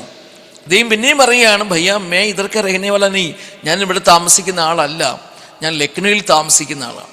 അപ്പോഴാണ് എനിക്ക് മനസ്സിലായത്, ഞാൻ ഏതോ ഒരു അഡ്രസ്സ് അയാളോട് ചോദിക്കുകയാണ് എന്നാണ് അദ്ദേഹം ചിന്തിച്ചത്. യേശു എന്ന് പറയുന്ന ഒരാൾ ഇവിടെ താമസമുണ്ടോ എന്ന് ഞാൻ ചോദിക്കുകയാണെന്നാണ് അയാൾ ചിന്തിക്കുന്നത്. അപ്പോൾ തന്നെ വേറൊരു ഐസ്ക്രീം വിൽക്കുന്ന ഒരാൾ അവിടെ. അപ്പോൾ ഐസ്ക്രീമിനോട് ഞാൻ ചോദിച്ചു, ബ്രദർ നിങ്ങൾക്ക് യേശുവിനെ കുറിച്ച് അറിയാമോ? അപ്പോൾ അയാൾ പറയുകയാണ്, ഭായ് സാബ് കെ ക്യാ ചാന്ദിനി ചോക്ക് മേ മിലേഗ. അത് ഡൽഹിയിൽ ഉള്ളവർക്ക് എല്ലാവർക്കും അറിയാം, ഡൽഹിയിൽ ചാന്ദിനി ചോക്ക് എന്ന് പറയുന്നത് വലിയൊരു ബസാറാണ്. അപ്പോൾ അവിടെ കിട്ടുന്ന ഒരു സാധനമാണോ യേശു എന്നാണ് അദ്ദേഹം ചിന്തിച്ചത്. അപ്പോഴാണ് എനിക്ക് മനസ്സിലായത്, ഡൽഹി പോലുള്ള പട്ടണത്തിൽ പോലും യേശുവിനെ അറിയാത്ത എത്രയോ ആയിരങ്ങൾ തിങ്ങി പാർക്കുകയാണ്. യഥാർത്ഥത്തിൽ എന്തിനാണ് യേശുവിനെ ഒരാൾ അറിയേണ്ടത്? അദ്ദേഹത്തിൻ്റെ മതം മാറാനോ അദ്ദേഹത്തിൻ്റെ ഭാഷ മാറാനോ കുടുംബം മാറാനോ ഒന്നും അല്ല. ആ ജീവിതത്തിൽ സമൂല്യമായൊരു പരിവർത്തനം ഉണ്ടാകുക എന്നുള്ളതാണ് യേശുവിനെ അറിയുന്നതിലൂടെ സംഭവിക്കുന്നത്. അതാണ് ഞാൻ എൻ്റെ ജീവിതത്തിൽ മൊത്തം ഞാൻ കണ്ടതെല്ലാം അതുതന്നെയാണ്. ഒരുപാടിടങ്ങളിൽ ഞങ്ങൾ താമസിച്ച് പ്രവർത്തിച്ചപ്പോഴും ജനത്തിൻ്റെ ഇടയിൽ ഉണ്ടായ വ്യതിയാനങ്ങൾ, പരിവർത്തനങ്ങളൊക്കെ കണ്ടപ്പോഴും എനിക്ക് മനസ്സിലാക്കാൻ കഴിഞ്ഞ ഇതാണ്, യേശുവിനെ അറിയുക എന്ന് പറയുന്നത് അവൻ്റെ മതം മാറ്റ പ്രക്രിയയല്ല, പ്രത്യുത ജീവിതത്തിൽ തന്നെ സമൂല്യമായ ഒരു പരിവർത്തനം ഉണ്ടാകുക എന്നുള്ളതാണ്. ഒരുപാട് പേര് ഇങ്ങനെ യേശുവിനെക്കുറിച്ച് അറിയുകയൊക്കെ ചെയ്തിട്ട് അവിടെ ദുർമാർഗങ്ങൾ വിട്ടുതിരിഞ്ഞ് ഞാൻ കണ്ടിട്ടുണ്ട്. ഞങ്ങൾ താമസിക്കുന്ന ഈ സ്ഥലത്ത്, ഞാൻ താമസിക്കുന്നത് ഇവിടെ ആശ്രമം എന്ന് പറഞ്ഞ സ്ഥലത്താണ്. ഇവിടെ 21 ദിവസം നടക്കുന്ന ഒരു ഉപവാസ പ്രാർത്ഥനയിൽ ഒരു സഹോദരൻ മദ്യപാനിയാണ്. അതുപോലെ ഇവിടെ പാൻ പരാഗ് ധാരാളം കഴിക്കുന്ന ഒരു മനുഷ്യൻ.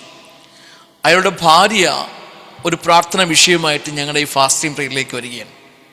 അവർ പറഞ്ഞു, പാസ്റ്റർജി എൻ്റെ ഭർത്താവിന് വേണ്ടി പ്രാർത്ഥിക്കണം, ഭയങ്കര മദ്യപാനമാണ്, മദ്യം ഉപയോഗിച്ചതിന് ശേഷം വീട്ടിൽ ഭയങ്കര ശക്തമായിട്ട് വഴക്കുണ്ടാക്കുക, ഞങ്ങളെ ഉപദ്രവിക്കുക, അതുകൊണ്ട് പാസ്റ്റർജി പ്രാർത്ഥിക്കണം. ഞാൻ പറഞ്ഞു, ഞാൻ 21 ദിവസം ഇങ്ങനെ ഉപവാസ പ്രാർത്ഥനയിലാണ്, സഹോദരി അദ്ദേഹത്തെ കൂട്ടിക്കൊണ്ട് വരൂ. അങ്ങനെ ആ മനുഷ്യനെ ആ ഉപവാസ പ്രാർത്ഥനയിലേക്ക് ആ സഹോദരി കൂട്ടിക്കൊണ്ട് വരികയും ഞങ്ങൾ അദ്ദേഹത്തിന് വേണ്ടി പ്രാർത്ഥിക്കാൻ തുടങ്ങി. അപ്പം ഇങ്ങനെ പ്രാർത്ഥിച്ചുകൊണ്ടിരിക്കുന്ന സമയത്ത് എൻ്റെ മനസ്സിൽ ഒരു നല്ല പ്രേരണ, അദ്ദേഹത്തിൻ്റെ തലയിൽ കൈവച്ച് പ്രാർത്ഥിക്കണം. ഞാൻ അങ്ങനെ അദ്ദേഹത്തിൻ്റെ തലയിൽ കൈവച്ച് പ്രാർത്ഥിച്ചുകൊണ്ടിരിക്കുന്ന സമയത്ത് ഒരു വല്ലാത്ത ദുർഗന്ധം അദ്ദേഹത്തിൻ്റെ ശരീരത്തിൽ നിന്നും ഇങ്ങനെ പുറത്തോട്ട് വരുന്നതായിട്ട് എനിക്ക് അനുഭവപ്പെട്ടു. ഞാൻ അത് ചോദിച്ചു, സഹോദര, നിങ്ങൾ കള്ള് കുടിച്ചിട്ടുണ്ടോ?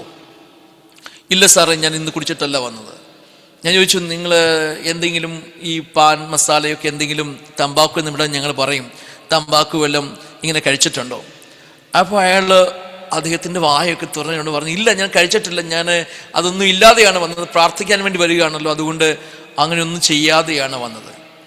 അപ്പോഴെനിക്ക് മനസ്സിലായി, ഈ മദ്യപാനം അല്ലെങ്കിൽ പാൻ പരാഗ് മസാല ഇതൊക്കെ ഉപയോഗിക്കുന്നത് യഥാർത്ഥത്തിൽ അവൻ്റെ സ്വന്തം ഇഷ്ടം കൊണ്ടല്ല, അതിൻ്റെ പിറകിലൊരു ശക്തി, ഒരു പ്രേരണാ ശക്തിയുണ്ട്, ഒരു അന്ധകാര ശക്തി എന്നൊക്കെ നമ്മൾ പറയുമല്ലോ. അപ്പം ഇതുപോലൊരു ശക്തി അവനെ വ്യാപരിക്കുകയാണ്. അപ്പം ഞാനിങ്ങനെ പ്രാർത്ഥിക്കുമ്പോൾ ആ ഒരു ദുർബോധം, ആ ഒരു പൈശാചികത അവൻ്റെ ശരീരത്തിൽ നിന്നും അവൻ്റെ സ്വഭാവത്തിൽ നിന്ന് തന്നെ പുറത്തു വരുന്ന ഒരു രംഗമാണ് ഞാൻ അവിടെ ഫീൽ ചെയ്തത്. ആ വലിയ ദുർഗന്ധം, അതായത് ഈ കള്ളിൻ്റെയും പാൻ മസാലയുടെയൊക്കെ ആ ഒരു സ്മെല്ല് വെളിയിൽ വരികയാണ്. പക്ഷേ അത്ഭുതം എന്ന് ഞാൻ പറയട്ടെ, ആ പ്രാർത്ഥനയ്ക്ക് ശേഷം പിന്നെ അദ്ദേഹത്തിൻ്റെ മദ്യപാനം ഉപേക്ഷിച്ചു. ഈ മാദക പദാർത്ഥങ്ങളൊക്കെ ഉപയോഗിക്കുന്ന, ലഹരി പദാർത്ഥങ്ങളൊക്കെ ഉപയോഗിക്കുന്ന ആ രീതി അദ്ദേഹം മാറ്റി. അവരുടെ കുടുംബം കംപ്ലീറ്റ് ചേഞ്ചായി. ആ കുടുംബത്തിനകത്ത് ഭയങ്കര സന്തോഷം, അതായത് അതുവരെ അവരനുഭവിക്കാത്ത വലിയൊരു സന്തോഷം ആ മനുഷ്യനിൽ, ആ കുടുംബത്തിൽ ഉണ്ടാകുവാൻ തക്കണം ദൈവം സഹായിച്ചു. ഇവിടെ ഞങ്ങൾ തുടങ്ങിയ ഈ ഒരു മിനിസ്ട്രി ഞങ്ങളുടെ ജീവിതത്തിൻ്റെ, ഞങ്ങളുടെ ശുശ്രൂഷയുടെ മറ്റ് ഘട്ടങ്ങളിലേക്ക് ഞങ്ങളെ കൊണ്ടുപോവുകയായിരുന്നു. ഇവിടെ വന്നതിന് ശേഷം എനിക്ക് കുറച്ചും കൂടെ പഠിക്കുവാനുള്ള സാവകാശങ്ങൾ ദൈവം തന്നു. എൻ്റെ ഹയർ സെക്കൻഡറി ഒക്കെ ഞാൻ ഇവിടെ വന്നതിന് ശേഷമാണ് എഴുതിയെടുത്തത്.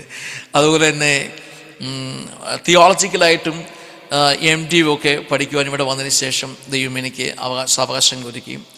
എന്നാൽ പഠനത്തോടൊപ്പം തന്നെ ദൈവം എനിക്ക് ഹിന്ദി ഭാഷയിൽ പുസ്തകങ്ങൾ എഴുതണമെന്നൊക്കെയുള്ള വലിയ ആഗ്രഹങ്ങൾ കർത്താവ് തന്നു. അങ്ങനെ ഞാൻ നമ്മുടെ പാസ്റ്റർ കെ ജോയുടെ തന്നെ ചില പുസ്തകങ്ങൾ ഹിന്ദി ഭാഷയിലേക്ക് അത് പരിവർത്തനം ചെയ്യുവാൻ, അതായത് അത് എഴുതുവാൻ തക്കണം എനിക്ക് സഹായിച്ചു. അതായത് ഹിന്ദി ഭാഷയിൽ നമ്മളത് ഭാഷാ വിവർത്തനം ചെയ്ത് ഇറക്കുവാൻ ദൈവം സഹായിച്ചു. അതോടൊപ്പം തന്നെ ദൈവം എനിക്ക് തന്നിരിക്കുന്നതായ ഈ എഴുത്ത് ശുശ്രൂഷയുടെ ഫലമായി ചില ബുക്കുകൾ എഴുതുവാൻ ദൈവം സഹായിച്ചു. ആദ്യമായിട്ട് എഴുതിയ ഒരു ബുക്കാണ് ബൈബിൾ ആമുഖം എന്ന് പറഞ്ഞൊരു ബുക്ക് എഴുതുവാൻ ദൈവം സഹായിച്ചു. അതുപോലെ മാതൃകാ ശുശ്രൂഷകൻ എന്ന് പറഞ്ഞ മറ്റൊരു ബുക്ക് എഴുതുവാൻ ദൈവം സഹായിച്ചു. അതുപോലെ തന്നെ ക്രൈസ്തവ മിഷണറിമാരും ഭാരത നവോത്ഥാനവും എന്ന് പറഞ്ഞ ഒരു പുസ്തകം. ഈ പുസ്തകം ഞാൻ ഏകദേശം ഒരു 3 വർഷത്തോളം ഇവിടെയുള്ള ഡൽഹിയിലുള്ള പല ലൈബ്രറികളിൽ പോയി റിസർച്ച് ചെയ്ത് എഴുതി. പക്ഷേ ഈ ക്രൈസ്തവ മിഷണറിമാരും ഭാരത നവോത്ഥാനവും എന്ന് പറഞ്ഞ ബുക്ക് നിർഭാഗ്യവശാൽ എനിക്കതിൻ്റെ ഒത്തിരി കോപ്പികൾ പുറത്തിറക്കുവാൻ സാധിച്ചില്ല. പക്ഷേ അതിൻ്റെ അടുത്ത ഒരു ലക്കം പുറത്തിറക്കുവാൻ വേണ്ടി ആഗ്രഹിക്കുന്നു. അത് പുതിയതായ കുറേ കാര്യങ്ങൾ കൂടെ ഇൻക്ലൂഡ് ചെയ്ത് ഈ പുസ്തകം ഇറക്കുവാൻ വേണ്ടിയാണ് കർത്താവ് ശരണപ്പെടുന്നത്. ഇവിടെ വന്ന് ഇതുപോലെയുള്ള ശുശ്രൂഷകളിലേക്ക് ദൈവം ഞങ്ങളെ നടത്തിക്കൊണ്ടുവന്നു. തന്നെയുമല്ല, ഒത്തിരി ആളുകളെ ദൈവവചനം പഠിപ്പിക്കുവാൻ ദൈവം എനിക്ക് സാവകാശങ്ങൾ നൽകി. അതുപോലെ തന്നെ ഞാൻ നേരത്തെ ഓർപ്പിച്ച പോലെ സ്പോക്കൺ ഇംഗ്ലീഷ് നടത്തുവാൻ, കുഞ്ഞുങ്ങളെ പഠിപ്പിക്കുവാൻ, ബൈബിൾ പഠിപ്പിക്കുവാനൊക്കെയുള്ള അവസരങ്ങൾ തന്നു. ഗ്രേസ് ബൈബിൾ കോളേജ് ഉൾപ്പെടെയുള്ള പല സെമിനാരികളിൽ, ഡൽഹിയിലുള്ള പല സെമിനാരികളിൽ ചെന്ന് അവിടെ പഠിപ്പിക്കുവാൻ, അനേകരെ ഈ സുവിശേഷ വേലയ്ക്ക് വേണ്ടി ഒരുക്കിയെടുക്കുവാൻ ദൈവം എനിക്ക് അവസരങ്ങൾ ഒരുക്കി. അത് തന്നെയുമല്ല, UP, ഉത്തരാഖണ്ഡ് എന്ന സംസ്ഥാനങ്ങളിൽ ഒരുപാട് ഇടങ്ങളിൽ യാത്ര ചെയ്തു. അന്നൊക്കെ അവിടെ യാത്ര ചെയ്യുന്നത് വളരെ ദുഷ്കരമായ ഒരു സമയമായിരുന്നു. ഈവൻ കൊള്ളക്കാരുടെയൊക്കെ ഭയങ്കരമായിട്ടുള്ള പ്രശ്നങ്ങൾ ഉണ്ടായിക്കൊണ്ടിരുന്ന കാലഘട്ടം. ഇപ്പോഴും അങ്ങനെയൊക്കെ പലയിടങ്ങളിലും ഉണ്ട്, വികസനങ്ങൾ വളരെ കുറവ് തന്നെയാണ്. അപ്പോൾ ഞങ്ങളുടെ വന്ന ശേഷം ആ സ്ഥലങ്ങളിലേക്ക് ഒത്തിരി യാത്ര ചെയ്യുവാനും അനേക ഇടങ്ങളിൽ എനിക്ക് കർത്താവിനെ സാക്ഷിപ്പാനൊക്കെയുള്ള അവസരങ്ങൾ ദൈവം തരികയുണ്ടായി. അങ്ങനെ അനേക പ്രാർത്ഥന കൂടിവരകൾ തന്നെ പലയിടങ്ങളിൽ ആരംഭിക്കുവാനൊക്കെ ദൈവം സഹായിച്ചു. അതുപോലെ സാമൂഹിക പ്രവർത്തനങ്ങളിൽ പല ഇടങ്ങളിൽ സാമൂഹികമായിട്ടുള്ള പ്രവർത്തനങ്ങളൊക്കെ ചെയ്യുവാൻ കർത്താവ് ഞങ്ങൾക്ക് ഭാഗ്യം തന്നു. ഇവിടെ വന്നതിന് ശേഷം ഡൽഹിയിൽ തന്നെ പല പ്രാവശ്യം ഞങ്ങളുടെ ടീം പ്രവർത്തനത്തിന്, ഞങ്ങൾ എന്ന് പറഞ്ഞ ടീം എൻ്റെ സ്വന്തമായ ടീമായിട്ടല്ല, ഞങ്ങളിവിടെയുള്ള പല ദൈവദാസങ്ങൾ ഒന്നിച്ചുകൂടി പല ഇടങ്ങളിൽ കടന്നു പോവുകയും പലപ്പോഴും സുവിശേഷ പ്രചരണങ്ങൾക്ക് വേണ്ടി പോയ സമയത്തൊക്കെ ഒത്തിരി തിക്തമായ അനുഭവങ്ങൾ ഉണ്ടായിട്ടുണ്ട്. പക്ഷേ അവയിൽ നിന്നൊക്കെ ദൈവം ഭയങ്കര അത്ഭുതകരമായിട്ട് ഞങ്ങളെ വിടുവിച്ചു എന്നുള്ളതാണ് എനിക്ക് സന്തോഷത്തോടെ നിങ്ങളെ ഓർപ്പിക്കാൻ വേണ്ടിയുള്ളത്. ഒരിക്കലും ഞങ്ങളിവിടെ ഒരു സ്ഥലത്ത് ഇങ്ങനെ ബൈബിളൊക്കെ കൊടുത്തുകൊണ്ടിരിക്കുന്ന സമയം, അപ്പോൾ ഒരു മനുഷ്യൻ എൻ്റെ അടുത്തേക്ക് വന്നതിനോട് ചോദിച്ചു, എന്തിനാണ് നീ ബൈബിൾ കൊടുക്കുന്നത്? അപ്പം ഞാൻ പറഞ്ഞു, ഇത് യേശുവിൻ്റെ സ്നേഹം നിറഞ്ഞ ബുക്കാണ്, പുസ്തകമാണ്. ഇത് നിങ്ങൾക്ക് തരുന്നതിലൂടെ നിങ്ങളിത് വായിച്ചാൽ നിങ്ങളുടെ ജീവിതത്തിൽ സമാധാനമുണ്ടാകും. അപ്പോൾ അയാൾ പറഞ്ഞു, എനിക്ക് ഈ സമാധാനമൊന്നും വേണ്ട, നീ ഇവിടെ ഈ ബൈബിളും നിൻ്റെ ഈ ബുക്കൊന്നും ഇവിടെ കൊടുക്കാൻ പാടില്ല. അപ്പം ഞങ്ങൾ പറഞ്ഞു, ഓക്കെ, കുഴപ്പമില്ല സാറേ, ഞങ്ങൾ ഇപ്പോൾ നിർത്തിയേക്കാം, ഞങ്ങളിപ്പോൾ പോകാണ്, കുറച്ച് ബുക്ക് കൂടെ ഉണ്ട്, അതുകൊണ്ട് കൊടുത്തു കഴിഞ്ഞപ്പോൾ ഞങ്ങൾ തിരിച്ചു പോകുമെന്ന് പറഞ്ഞു. അയാൾ പോയതിന് ശേഷമായിട്ടൊരു 5 മിനിറ്റ് കഴിഞ്ഞിട്ട് അദ്ദേഹത്തിൻ്റെ കൂടെ കുറച്ച് ചെറുപ്പക്കാർ പിള്ളേരെയൊക്കെ കൂട്ടി അദ്ദേഹം ഞങ്ങളെ തല്ലാൻ വേണ്ടി ഇങ്ങനെ വരികയാണ്. അങ്ങനെ വരുന്ന സമയത്ത് ഞങ്ങളുടെ അടുത്തിലൂടെ അദ്ദേഹം വരുന്നു. ആ സമയത്തോടെ ഞങ്ങൾ ഏകദേശം ഞങ്ങളുടെ ആ പ്രോഗ്രാമെല്ലാം കഴിഞ്ഞിരുന്നു. ഞങ്ങൾ ആ സമയം ഞങ്ങളൊരു വീടിൻ്റെ ഫ്രണ്ടിലിരുന്ന് അവരെ ഇട്ട് തന്ന കസാരയിലും കട്ടിലിൻ്റെ പുറത്തുമൊക്കെ ഇരുന്ന് ചായ കുടിച്ചുകൊണ്ടിരിക്കുകയാണ്. ചെറിയ ഗലിയാണത്.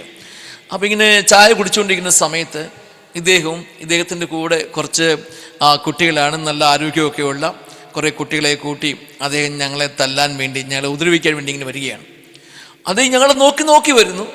ഞങ്ങളുടെ അടുത്തൂടെ അദ്ദേഹം പോയിട്ട് ഞങ്ങളെ അദ്ദേഹം കണ്ടില്ല. അദ്ദേഹത്തിന് മനസ്സിലായില്ല ഞങ്ങളാണ് ആ വ്യക്തികളെന്ന് അദ്ദേഹത്തിന് മനസ്സിലായില്ല. അദ്ദേഹം ആ കുട്ടികളുമായിട്ട്, അദ്ദേഹം ഞങ്ങളെ അടിക്കാൻ വേണ്ടി കൊണ്ടുവന്ന ആ കുട്ടികളുമായിട്ട് ഞങ്ങളെ നോക്കി ഇങ്ങനെ ഞങ്ങളുടെ അടുത്തോടെ തന്നെ പോവുകയാണ്. അപ്പോഴാണ് എനിക്കൊരു കാര്യം മനസ്സിലായിട്ട്,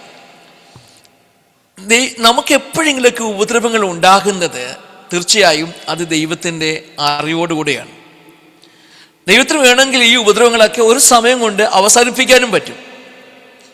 പക്ഷേ ഞങ്ങൾക്ക് ആ ഒരു സമയത്ത് ഞങ്ങൾക്കുണ്ടായ പ്രത്യേകം എന്ന് പറഞ്ഞു കഴിഞ്ഞാൽ, അവർ ഞങ്ങളെ ഉപദ്രവിക്കുവാൻ തക്കണ്ണം ഇടയാകാതെ ദൈവം അത്ഭുതകരമായിട്ട് ഞങ്ങളെ സൂക്ഷിപ്പാൻ തക്കണ്ണം ഇടയായി. ഇതുപോലെ ഒത്തിരി അനുഭവങ്ങൾ എനിക്ക് ഇതിലൂടെ പറയാൻ വേണ്ടിയുണ്ട്. പക്ഷേ എനിക്ക് എന്നെ കേൾക്കുന്ന പ്രിയ പ്രേക്ഷകരോട് പറയാനുള്ളത് ഇതാണ്. ഇന്നത്തെ നോർത്ത് ഇന്ത്യയിലെ അവസ്ഥകൾ നിങ്ങൾക്ക് എല്ലാവർക്കും അറിയാം.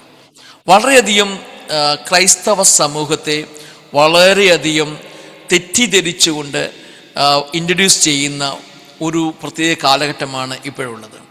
യഥാർത്ഥത്തിൽ ഞങ്ങളൊക്കെ നോർത്ത് ഇന്ത്യയിൽ ചെയ്തിട്ടുള്ളത് ഭയങ്കര ഈ നമ്മുടെ ഭാരതത്തെ കെട്ടിപ്പടുക്കാൻ വേണ്ടി, ഭാരതത്തിൻ്റെ അഖണ്ഡതയെ, നമ്മുടെ ഭാരതത്തിൻ്റെ നിലനിൽപ്പിനെ തന്നെ സുസ്ഥിരമാക്കാൻ വേണ്ടിയുള്ള നിലയിലുള്ള ഒത്തിരി പ്രവർത്തനങ്ങളാണ്. അതിൻ്റെ ഒരു ഭാഗമാണ് ഞങ്ങൾ യേശുവിനെക്കുറിച്ച് പറയുന്നത്. യേശുവിനെക്കുറിച്ച് പറയുന്നതിലൂടെ മാത്രമേ ആ ഒരു ക്രമീകരണത്തിലേക്ക് ഞങ്ങൾക്ക് എത്തിപ്പറ്റാൻ പറ്റുകയുള്ളൂ. അങ്ങനെ പറഞ്ഞ് ഒരുപാട് കുട്ടികൾ, ഇപ്പോൾ എൻ്റെ കൂടെ തന്നെ ഒരു പയ്യനുണ്ടായിരുന്നു. ആ കുട്ടി എൻ്റെ അടുത്ത് വന്ന സമയത്ത് എന്നോട് പറഞ്ഞു, എനിക്ക് പഠിക്കണം സാറേ, ഇവിടെ പഠിക്കണം. അപ്പം ഞങ്ങൾ അദ്ദേഹത്തിന് അഡ്മിഷനൊക്കെ കൊടുത്തു പഠിക്കാൻ വേണ്ടി. പക്ഷെ അദ്ദേഹം എന്നോട് പറഞ്ഞു, എനിക്ക് എഴുത്തും വായനയും അറിയത്തില്ല, അതുപോലെ തന്നെ ഞാനൊരു കള്ളനായിരുന്നു. അപ്പം വേറെ ആരെങ്കിലും എന്നെ കണ്ടു കഴിഞ്ഞാൽ ഞാൻ കള്ളനാണെന്ന് പറഞ്ഞ് എന്നെ ഉപദ്രവിക്കാനുള്ള സാധ്യതകളുണ്ട്, എന്താ ചെയ്യുന്നത് സാറേ? ഞാൻ പറഞ്ഞു, ഒരു കുഴപ്പമില്ല, നിനക്ക് ഇപ്പം കള്ളത്തരമൊന്നുമില്ലല്ലോ, പറഞ്ഞില്ല, ഞാൻ ഇനി കള്ളം ചെയ്യുകയില്ല.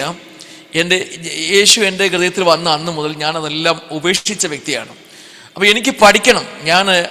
ആ കുട്ടിയെ ഞങ്ങൾ അഡ്മിറ്റ് ചെയ്തു. ഹിന്ദി ഞങ്ങൾ പഠിപ്പിച്ചു. അത് ഞങ്ങളുടെ കൂടെ വർക്ക് ചെയ്യുന്ന കുറേ സഹോദരന്മാർ അവരെ ആ മകനെ ഹിന്ദി പഠിപ്പിച്ചു. അതുപോലെ തന്നെ അവൻ്റെ ലൈഫിന് ഭയങ്കര വ്യത്യാസമുണ്ടായി. അതായത് ചെറുപ്പം മുതലേ മോഷ്ടിക്കുന്ന ആ സഹോദരൻ യേശുവിനെ അറിഞ്ഞ സമയം മുതൽ മോഷണം എന്ന് പറഞ്ഞ ആ ഒരു സ്വഭാവത്തിൽ നിന്നും ശക്തമായിട്ടുള്ള ഒരു വ്യതിയാനമുണ്ടായി. ഇന്ന് AG ചർച്ചിൻ്റെ ഒരു അനുഗ്രഹീത പാസ്റ്ററായിട്ട് അദ്ദേഹം പ്രവർത്തിക്കുകയാണ്. അതുപോലെ തന്നെ അദ്ദേഹത്തിൻ്റെ ഗ്രാമത്തിലുള്ള ഒരുപാട് പ്രവർത്തനങ്ങളിൽ അദ്ദേഹം സജീവമാണ്. അങ്ങനെ ഒരുപാട് വിഷയങ്ങൾ.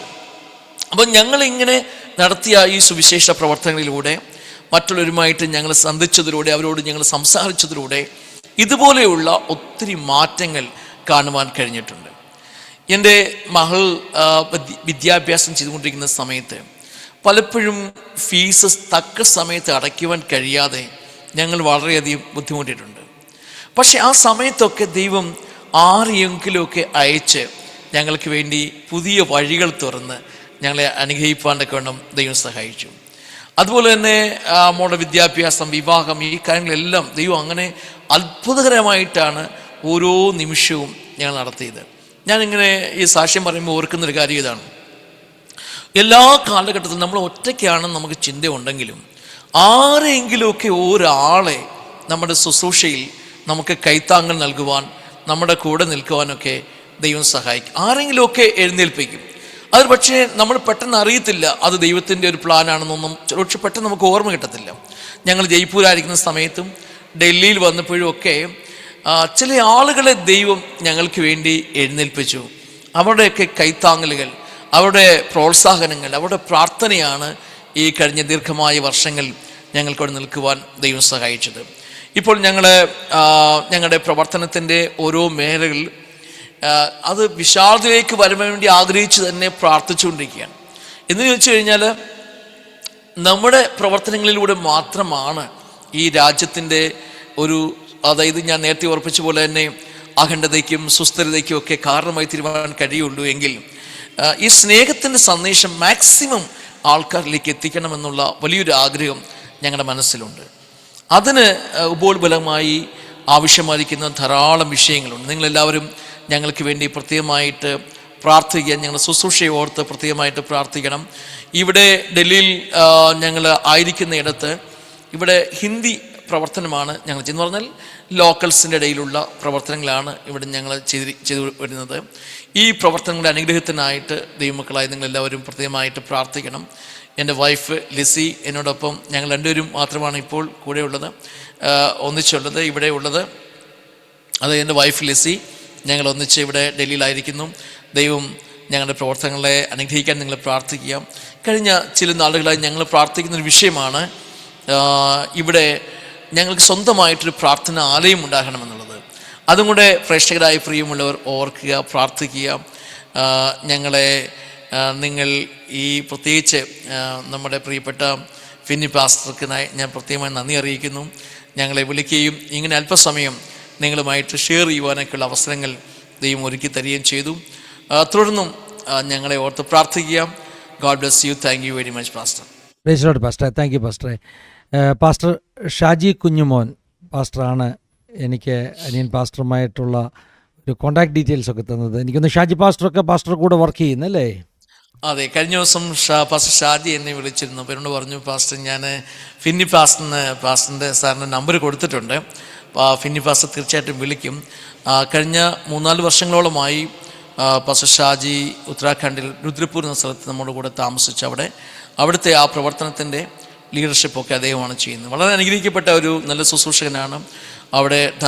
അവിടെ സ്ട്രീറ്റിലൊക്കെ പോയി ആളുകൾക്ക് ആഹാരം കൊടുക്കുക, അതുപോലെ അങ്ങനെ ഒത്തിരി സാമൂഹിക പ്രവർത്തനങ്ങളും പാസ്റ്റർ ഷാജി ചെയ്യുന്നുണ്ട്. അതുപോലെ തന്നെ പലയിടങ്ങളിലും പോയി ഈ ഗ്രാമങ്ങളിൽ അതുപോലെ ചേരി പ്രദേശങ്ങളിലൊക്കെ ചെന്ന് സുവിശേഷം അറിയിക്കുക, ആൾക്കാരെ മോട്ടിവേറ്റ് ചെയ്യുന്ന ഒരു നല്ല ശുശ്രൂഷയാണ് അദ്ദേഹം ചെയ്യുന്നത്. ഷാജി പാസ്റ്റർ സാക്ഷ്യം നേരത്തെ നമ്മൾ പബ്ലിഷ് ചെയ്തിട്ടുണ്ട്. അദ്ദേഹം ജയിലിലൊക്കെ പോയൊരു അനുഭവം, അവിടെ ജയിലിൻ്റെ അകത്ത് വെച്ചാണ് കർത്താവിനെ രക്ഷിതാവായി സ്വീകരിക്കുന്നതൊക്കെ വളരെ നല്ലൊരു അനുഗ്രഹിക്കപ്പെട്ട സാക്ഷ്യമാണ്. സ്വന്തം പാസ്റ്റർക്കപ്പം പല സ്റ്റേറ്റുകളിൽ വർക്കുണ്ടോ? ഞങ്ങൾക്ക് ഇപ്പോൾ ഉത്തരാഖണ്ഡിലും UP-യുടെ കുറച്ച് ഭാഗങ്ങളുമായിട്ടാണ്. ഡൽഹിയിൽ ഞങ്ങൾ ഷാരോണുമായിട്ട് ബന്ധപ്പെട്ടാണ് ഞങ്ങൾ വർക്ക് ചെയ്യുന്നത്, ഷാരോൺ ഫ്ലോഷിപ്പ് ചർച്ചസ്. ഇപ്പോൾ ഡൽഹിയിൽ ഞങ്ങളുടെ ഈ ചർച്ച് ഇവിടുത്തെ റീജിയൻ്റെ, അതായത് ഞങ്ങൾ ഡൽഹി സോണുമായിട്ട് ബന്ധപ്പെട്ടാണ് ഞങ്ങൾ പോകുന്നത്. അപ്പോൾ തന്നെ ഈ ഉത്തരാഖണ്ഡ് UP ഏരിയയിലുള്ള പ്രവർത്തനങ്ങൾ ഞാൻ ലീഡർഷിപ്പ് ചെയ്യുകയും ഇവിടെയുള്ള കർത്തദാസന്മാരൊക്കെ സഹകരിച്ചാണ് കാര്യങ്ങളൊക്കെ ചെയ്തു പോകുന്നത്. ദൈവത്തിന് സ്തോത്രം. ഞങ്ങളുടെ region president pastor MD Shyamal സാറാണ്, ചണ്ഡീഗഡിലുള്ള പാസ്റ്റർ MD ശ്യാമൽ പാസ്റ്റർ. അതെ, MD ശ്യാമൽ പാസ്റ്ററൊക്കെ പാസ്റ്റർ ഓർക്കുമെന്നറിയില്ല, ഞങ്ങളൊക്കെ ഈ CM-ൻ്റെ ജനറൽ കമ്മിറ്റിയിലൊക്കെ ഒരു സമയത്തുണ്ടായിരുന്നു. പ്രത്യേകിച്ചും പാസ്റ്റർ പഞ്ചാബിൽ നിന്ന് കേരളത്തിലൊക്കെ വരുമ്പോൾ എൻ്റെ ഒരു ഷാരോൺ പശ്ചാത്തലമാണ്. അപ്പോൾ അതെ, ഷാരോണിലെ ഒരു ഒത്തിരി സീനിയർ ആയിട്ടുള്ള പാസ്റ്റേഴ്സിൽ ഒരാളാണ് MD ശ്യാമൽ പാസ്റ്റർ. എനിക്കറിയാം. എൻ്റെ ചെറിയ പ്രായം മുതൽ തന്നെ അദ്ദേഹം പഞ്ചാബിലാണ്. എനിക്കൊന്നു പിന്നെ ഡൽഹി ഷാരോനെ സംബന്ധിച്ചിടത്തോളം ഒരു നല്ല സമയം ജോയ് ജോർജ് പാസ്റ്ററുടെ ഒരു കാലമൊക്കെ ഉണ്ടായിരുന്നു അല്ലേ? അതെ, ആ സമയത്ത് ഒത്തിരിയും കൂടെ ഒരുപാട് ചർച്ചസ് ഉണ്ടായിരുന്നു. പക്ഷെ അതിനൊക്കെ ശേഷം പിന്നെ ഇവിടുന്ന് ചർച്ചകളൊക്കെ കുറേ ആൾക്കാരൊക്കെ ഇവിടുന്ന് മൈഗ്രേറ്റ് ചെയ്തു, പല മറ്റ് രാജ്യങ്ങളിലേക്കൊക്കെ പോയി. അങ്ങനെ ചർച്ചസിന് കുറേ കുറവുണ്ട്, എന്നാലും ഇപ്പോഴും 20 ചർച്ചസോളം ഇപ്പോഴും ഉണ്ട്. ദൈവത്തിൻ്റെ സ്തോത്രം. ജോയ് ജോർജ് പാസ്റ്റർ ഞാൻ ഒത്തിരി റെസ്പെക്ട് ചെയ്യുന്ന ഒരു ദാസനാണ്, അനുഗ്രഹീതനാകുന്ന അടൂരുകാരനാണല്ലോ അദ്ദേഹം, അല്ലയോ? അദ്ദേഹം മണക്കാല നെല്ലുമൂട് ഭാഗത്ത്. പാസ്റ്ററുടെ ജീവിതത്തിൽ ദൈവം പാസ്റ്ററെ പ്രൊട്ടക്ട് ചെയ്ത അനുഭവമൊക്കെ പറഞ്ഞു, അടിക്കാൻ വന്ന ആളുകൾ നമ്മളെ കാണാതെ പോയൊരു അനുഭവമൊക്കെ പറഞ്ഞു. എൻ്റെ ജീവിതത്തിൽ അങ്ങനെ ഒരു അനുഭവമുണ്ട്. ഞാൻ ഒരു 50-60 പേരിനെ അടിക്കാൻ വന്നൊരു സമയത്ത്, അത് രക്ഷിക്കപ്പെട്ട സമയത്താണ് കേട്ടോ, പശ്ചാത്തലം വേറെയാണ്, നോർത്ത് ഇന്ത്യയിലൊന്നുമല്ല. അന്ന് ഞാൻ ഈ രാഷ്ട്രീയം ഒക്കെ കളിച്ച് നടന്ന സമയത്താണ് മാനസാന്തരപ്പെട്ട് പുറത്തു വരുന്നത്. അപ്പം ഞാൻ ഈ മാനസാന്തരപ്പെട്ടെന്നുള്ളത് എതിർ പാർട്ടിക്കാർക്ക് അറിയത്തില്ലല്ലോ. അവരൊരു 50-60 പേരെന്നെ അടിക്കാൻ വന്നൊരു സമയത്ത്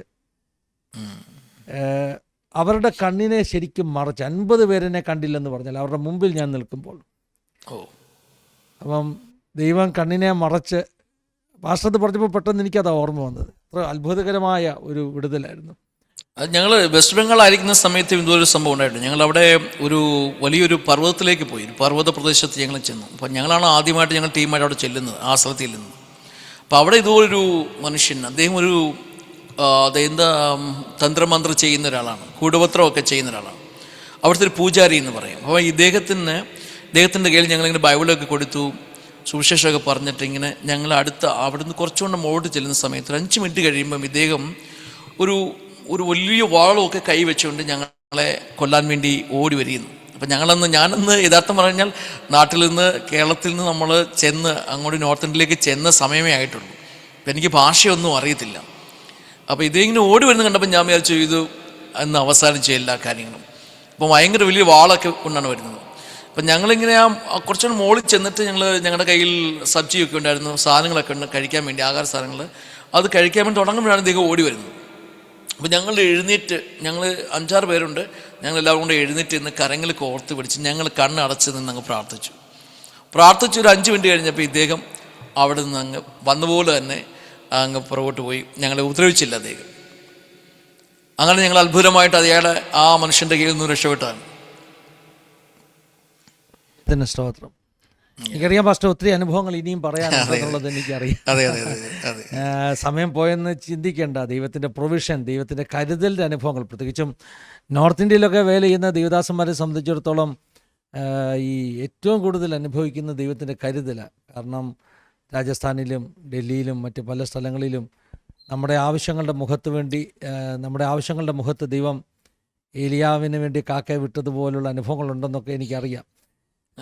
എനിക്ക് ജയ്പൂരിൽ ഞങ്ങളായിരിക്കുമ്പം ഒരു ആൻറ്റി ഞങ്ങൾക്കൊരു സൈക്കിൾ വാങ്ങിച്ചുതരാം, എന്നോട് പറഞ്ഞു ഞാൻ ലൂണ വാങ്ങിച്ചുതരാമെന്ന് പറഞ്ഞു. അപ്പം അന്ന് ലൂണ എന്ന് പറഞ്ഞു കഴിഞ്ഞാൽ അത് ചെറിയൊരു വാഹനമാണല്ലോ, അറിയാമല്ലോ, ലൂണ എന്ന് പറഞ്ഞൊരു വാഹനം. അപ്പം ഞാനിങ്ങനെ ആലോചിച്ചപ്പോൾ ലൂണ വാങ്ങിച്ചാൽ ഇപ്പോൾ അതിനകത്ത് പെട്രോൾ ഒഴിക്കണ്ടേ? അപ്പോൾ പെട്രോൾ ഒഴിക്കാൻ എങ്ങനെ പറ്റും? അന്ന് ആഹാരത്തിന് കൊണ്ടുള്ള പൈസ വളരെ കുറവാണ്, അതില്ല നമുക്ക്. ഞാൻ ട്രാക്ട് വിറ്റ് വേണം നമുക്ക് ഒരു ദിവസത്തെ ജീവിതം, ഓരോ ദിവസത്തെ ആഹാരത്തിന് വേണ്ടി കണ്ടെത്തേണ്ടത്. അപ്പം ഞാൻ ആൻറ്റി പറഞ്ഞു, ആൻറ്റി എനിക്ക് ലൂണ വേണ്ട, എനിക്കൊരു സൈക്കിൾ വാങ്ങിച്ചെന്നാന്ന് പറഞ്ഞു.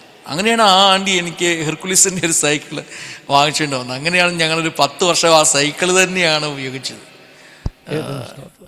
കഴിഞ്ഞ സെപ്റ്റംബർ മാസം 22-ാം തീയതി രാവിലെ ഞാനും വൈഫുമായിട്ട് ഇങ്ങനെ നടക്കാൻ വേണ്ടി പോകുന്ന സമയം പെട്ടെന്ന് എൻ്റെ ശരീരത്തിൽ വല്ലായ്മയും അനുഭവപ്പെട്ടു. ഒരു വയറിൻ്റെ ഭാഗത്ത് നിന്നും ഗ്യാസ് മുകളിലേക്ക് കയറി വരുന്ന പോലെ ഒരു അനുഭവം എനിക്കുണ്ടായി. പിന്നെ ഒരു സ്റ്റെപ്പ് പോലും നടക്കാൻ കഴിയാതെ ഞാൻ അവിടെയായിരുന്നു. ഞാൻ നടക്കാതെ പിന്നെ ഒരു ബെഞ്ചിലേക്ക് പോയിരുന്നു. അപ്പോഴാണ് എനിക്ക് തോന്നി എനിക്കെന്തോ ശാരീരികമായിട്ടുള്ള ബുദ്ധിമുട്ട് അനുഭവിക്കുന്നു. ഞാൻ പിന്നെ നടക്കാതെ തിരിച്ച് ഞാനും വൈഫുമായിട്ട് തിരിച്ച് വീട്ടിലേക്ക് വന്ന് അന്ന് റെസ്റ്റ് എടുത്തു. അടുത്ത ദിവസം എനിക്കൊരു ഓൺലൈൻ ക്ലാസ് രാവിലെ 9 മണി മുതൽ വൈകിട്ട് 4 മണി വരെ ഉണ്ട്. അപ്പോൾ എനിക്കത് സംബന്ധിക്കണം. അപ്പോൾ അതിനായിട്ട് ഞാൻ ആ ഒരു നെക്സ്റ്റ് ഡേ അതിനുവേണ്ടി വേർതിരിച്ചു. അന്നും ശാരീരികമായിട്ട് വലിയ ക്ഷീണം ഉണ്ടായിരുന്നെങ്കിലും അത്ര കാര്യമാക്കിയില്ല. ഞാൻ സാധാരണ വിചാരിച്ചൊരു ഗ്യാസിൻ്റെ പ്രശ്നമായിരിക്കുമെന്ന്. പക്ഷെ അന്ന് രാത്രിയിൽ ഞാൻ പിന്നെയും ശാരീരികമായിട്ട് വളരെ ക്ഷീണിതനായി. പിറ്റേ ദിവസം രാവിലെ ഹോസ്പിറ്റലിലേക്ക് ചെന്നു. ഹോസ്പിറ്റലിൽ ചെന്ന് ECGയും എക്കോയൊക്കെ എടുത്തപ്പോൾ ഡോക്ടർ പറഞ്ഞു, സർ, ദൈവത്തിൻ്റെ മിറക്കലാണ് നിങ്ങൾ ഇപ്പോൾ തന്നെ വന്നത്. നിങ്ങൾക്ക് ഓൾറെഡി ഹാർട്ട് അറ്റാക്ക് ഉണ്ടായിക്കഴിഞ്ഞിരിക്കുന്നു. നിങ്ങൾ അത്ഭുതകരമായിട്ട് ഇവിടെ വന്നതാണ്. തുടർന്ന് പെട്ടെന്ന് നമുക്ക് ചികിത്സകൾ ആരംഭിക്കണം എന്ന് പറഞ്ഞു. അങ്ങനെ ഞങ്ങൾ അവിടെ അഡ്മിറ്റായി. എന്നെ ഒരാഴ്ചയോളം ഞാൻ ഹോസ്പിറ്റലിൽ അഡ്മിറ്റായി. ഒരു സ്റ്റാൻഡ് ഇടുവാനൊക്കെ ഇടയായി. അതിനുശേഷം പിന്നെ ഇപ്പോൾ 2-3-4 മാസത്തോളമായി റെസ്റ്റിലും അതുപോലെ മെഡിക്കേഷനിലൊക്കെയാണ്. പക്ഷേ എനിക്ക് ഈ ഒരു വിഷയത്തിൽ നിങ്ങളോട് പറയാനുള്ള ഒരു കാര്യമുണ്ട്, വേറൊരു വിഷയമുണ്ട്. ഇപ്പം ഞാൻ പറഞ്ഞു ഞങ്ങൾ 40 വർഷത്തോളമായി നോർത്ത് ഇന്ത്യയിലായിട്ടെന്ന്. പക്ഷേ ഈ ഒരു സംഭവം അല്ലാതെ ഇന്ന് വരെയും ഒരു രോഗമോ ഒരു ബുദ്ധിമുട്ടോ എനിക്കുണ്ടായിട്ടില്ല. പേഴ്സണലായിട്ട് ആശുപത്രിയിൽ ഞാൻ അഡ്മിറ്റായിട്ടില്ല, ടാബ്ലറ്റുകൾ കഴിച്ചിട്ടില്ല, ഇഞ്ചക്ഷൻ ചെയ്തിട്ടില്ല. പക്ഷേ ഇത് മാത്രമാണ് ഒരു അവസാനം ഈ ഒരു സമയത്ത് ഉണ്ടായിട്ടുള്ളത്. അപ്പം ഞാനിത് വന്നെങ്കിൽ എനിക്കൊരു ബുദ്ധിമുട്ടും ഇല്ല. ഞാനിങ്ങനെ ദൈവത്തിന് നന്ദി കരയറ്റുകയാണ്. കാരണം ഞാൻ നേരത്തെ പറഞ്ഞ പോലെ ഈ ട്രാക്റ്റൊക്കെ കൊടുത്തുകൊണ്ടിരിക്കുന്ന സമയം 10 രൂപ 20 രൂപയൊക്കെ ഓരോ ദിവസത്തെ എക്സ്പെൻസിന് വേണ്ടി മാത്രം ലഭിച്ചുകൊണ്ടിരിക്കുന്ന ഒരു കാലഘട്ടത്തിൽ കാണുമാണ് ഇങ്ങനെയൊക്കെ സംഭവിക്കുന്നെങ്കിൽ ഒരുപക്ഷെ മരണം മാത്രമേ കാണാൻ കഴിയുള്ളൂ. പക്ഷേ ഈ ഒരു സമയമായതുകൊണ്ട് പലരുടെയും സഹായങ്ങളും പ്രാർത്ഥനയും ഒക്കെ അനുഭവിപ്പാൻ കർത്താവ് സഹായിച്ചു. ദൈവം അത്ഭുതമായിട്ട് ആ മരണത്തിൽ നിന്നും എന്നെ വിടുവിച്ചു. അതൊരു വലിയ അനുഭവം, ജീവിതത്തിൻ്റെ മറ്റൊരു ഘട്ടത്തിലേക്ക് എത്തിവിട്ടതുപോലെ എനിക്ക് അനുഭവപ്പെടുകയാണ്. തുടർന്നും ഞങ്ങളുടെ ആരോഗ്യത്തെയും ഓർത്ത് നിങ്ങളെല്ലാവരും പ്രാർത്ഥിക്കണം. Thank you so much. Master, ഈ ട്രാക്റ്റ് വിൽക്കുന്ന കാര്യം പറഞ്ഞപ്പോഴാണ് എനിക്ക് ഓർമ്മ വന്നത്. പല ദൈവദാസന്മാർ നോർത്ത് ഇന്ത്യയിൽ ആദ്യകാലങ്ങളിൽ പ്രവർത്തിച്ച ദൈവദാസന്മാരും പറയുന്നൊരു കാര്യമായിരുന്നു, പുസ്തകങ്ങൾ വിറ്റാണ് അന്നത്തേക്കുള്ള ആഹാരത്തിനുള്ള വക അവർ കണ്ടെത്തിയത്. എൻ്റെ പിതാവിൻ്റെ അനുഭവം അതായിരുന്നു. പിതാവും ഈ പറഞ്ഞ പുസ്തകങ്ങൾ വിൽക്കുന്ന അന്നത്തെ കാലം അങ്ങനെയാണല്ലോ. ഇപ്പോൾ തോമസ് മാത്യു ഉദയപൂരാണെങ്കിലും PG വർഗീസ് അങ്കിളാണെങ്കിലും ഇവരുടെ എല്ലാ അനുഭവങ്ങളെയും നമുക്ക് കേൾക്കാൻ പറ്റുന്നത് ഈ പുസ്തകം വിൽക്കുന്ന കഥകളാണ്. ഞാനത് പഠിച്ചത് ആക്ച്വലി അവിടെ രാജസ്ഥാനില് ജയ്പൂരിൽ ഒരു ജോബ് സുഭാഷ് ഫാസ്റ്റർ ഉണ്ടായിരുന്നു. നമുക്ക് സാക്ഷ്യം വന്ന് പറഞ്ഞിട്ടുണ്ട്. ജോബ് സുഭാഷ് ഫാസ്റ്ററെ അറിയാമോ? പിന്നെ അറിയാം. അതെ, അദ്ദേഹത്തിന്റെ ആ വേ ഓഫ്, അതേ പുള്ളി ഭയങ്കര ശക്തമായിട്ട് അദ്ദേഹം ഇത് പ്രസന്റ് ചെയ്യുമായിരുന്നു. അപ്പോൾ അത് കണ്ടാണ് ഞാനും അത് പഠിച്ചത്. അത് അപ്പം ഞങ്ങൾ ഒന്നിച്ച് ഒരുപാട് സ്ഥലങ്ങളിൽ പോയി പ്രാക്ടിക്കൽ ഡിസ്ട്രിബ്യൂഷൻ ചെയ്യും, ഇതുപോലെ പുസ്തകങ്ങൾ വിൽക്കുകയൊക്കെ ചെയ്തിട്ടുണ്ട്. അദ്ദേഹം പക്ഷെ 100 എണ്ണം വിൽക്കും ഒരു ദിവസം ചിലപ്പം. അപ്പം ഞാനൊക്കെ അന്ന് 10 എണ്ണമൊക്കെ ചിലപ്പോൾ വിൽക്കാൻ പറ്റത്തില്ല. അത്രമാത്രം അദ്ദേഹത്തിന് ഭാഷയുണ്ട്, ഇൻഫ്ലുവൻസ് ഉണ്ട്, അദ്ദേഹത്തെ കാര്യങ്ങൾ പറഞ്ഞ് പ്രസൻറ്റ് ചെയ്യാൻ പറ്റുമായിരുന്നു. അപ്പോൾ ആ ഒരു ഇതൊക്കെ ഭയങ്കര വലിയൊരു അനുഭവമായിരുന്നു. സർക്കസുകാരനായിരുന്നു അല്ലേ അദ്ദേഹം? സർക്കസ് കളിച്ചുകൊണ്ടിരുന്ന ആളാണ്. ദൈവത്തിന് സ്തോത്രം. ഇന്നൊരു അനുഗ്രഹീത ശുശ്രൂഷകനാണ്. പാസ്റ്ററെ, എനിക്ക് തോന്നുന്നു ഇന്ന് പക്ഷേ ആ ഒരു മെത്തേഡ് അത്ര പ്രാക്ടിക്കൽ അല്ലെന്ന് തോന്നുന്നു. കാരണം ഇന്ന് പുസ്തകങ്ങൾ ആളുകൾ വാങ്ങിക്കാനോ ഒന്നും ഉത്സാഹമുള്ളവരല്ല.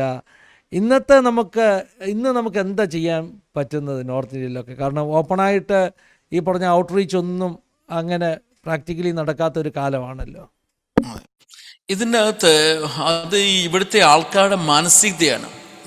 അപ്പോഴും ഇപ്പോഴും നല്ല ഹൈന്ദവരായിട്ടുള്ളവർക്ക് ആർക്കും ഒരു പ്രശ്നമില്ല. അവരിപ്പോഴും പുസ്തകങ്ങൾ വാങ്ങിക്കുകയും വായിക്കുകയും ഒക്കെ ചെയ്യുന്നുണ്ട്. പക്ഷേ ഒരു കൂട്ടം വർഗീയവാദികളായിട്ടുള്ള കുറേ ആൾക്കാരാണ് ഇങ്ങനെയുള്ള കാര്യങ്ങൾക്കെല്ലാം എതിരെ നിൽക്കുന്നത്.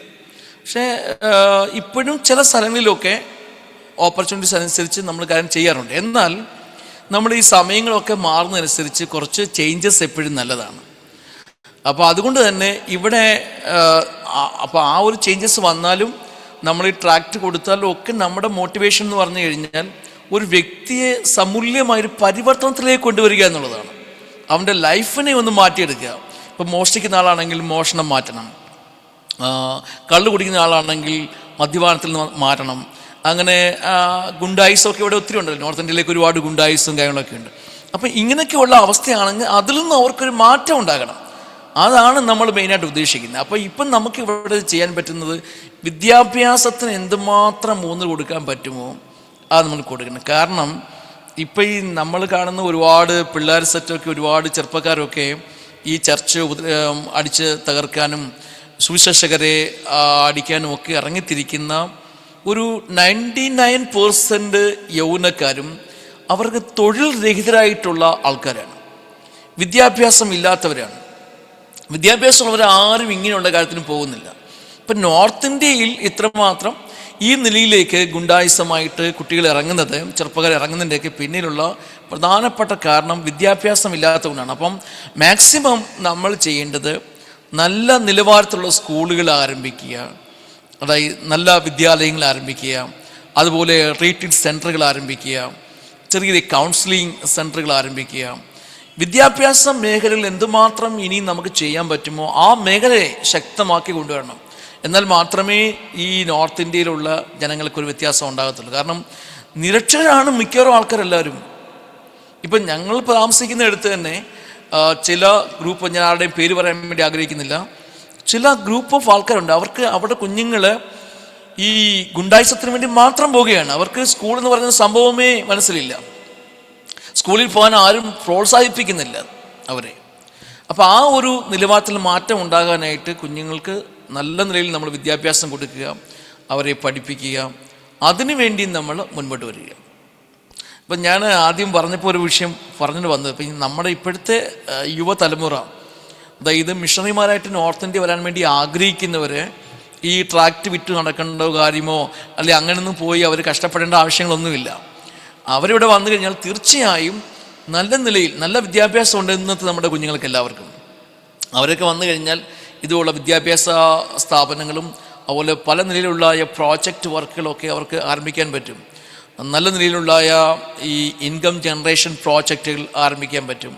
അതുപോലെ എന്തെങ്കിലുമൊക്കെ നിലയിൽ നല്ല നല്ല വ്യവസായങ്ങൾ അവർക്ക് ആരംഭിക്കാൻ പറ്റും.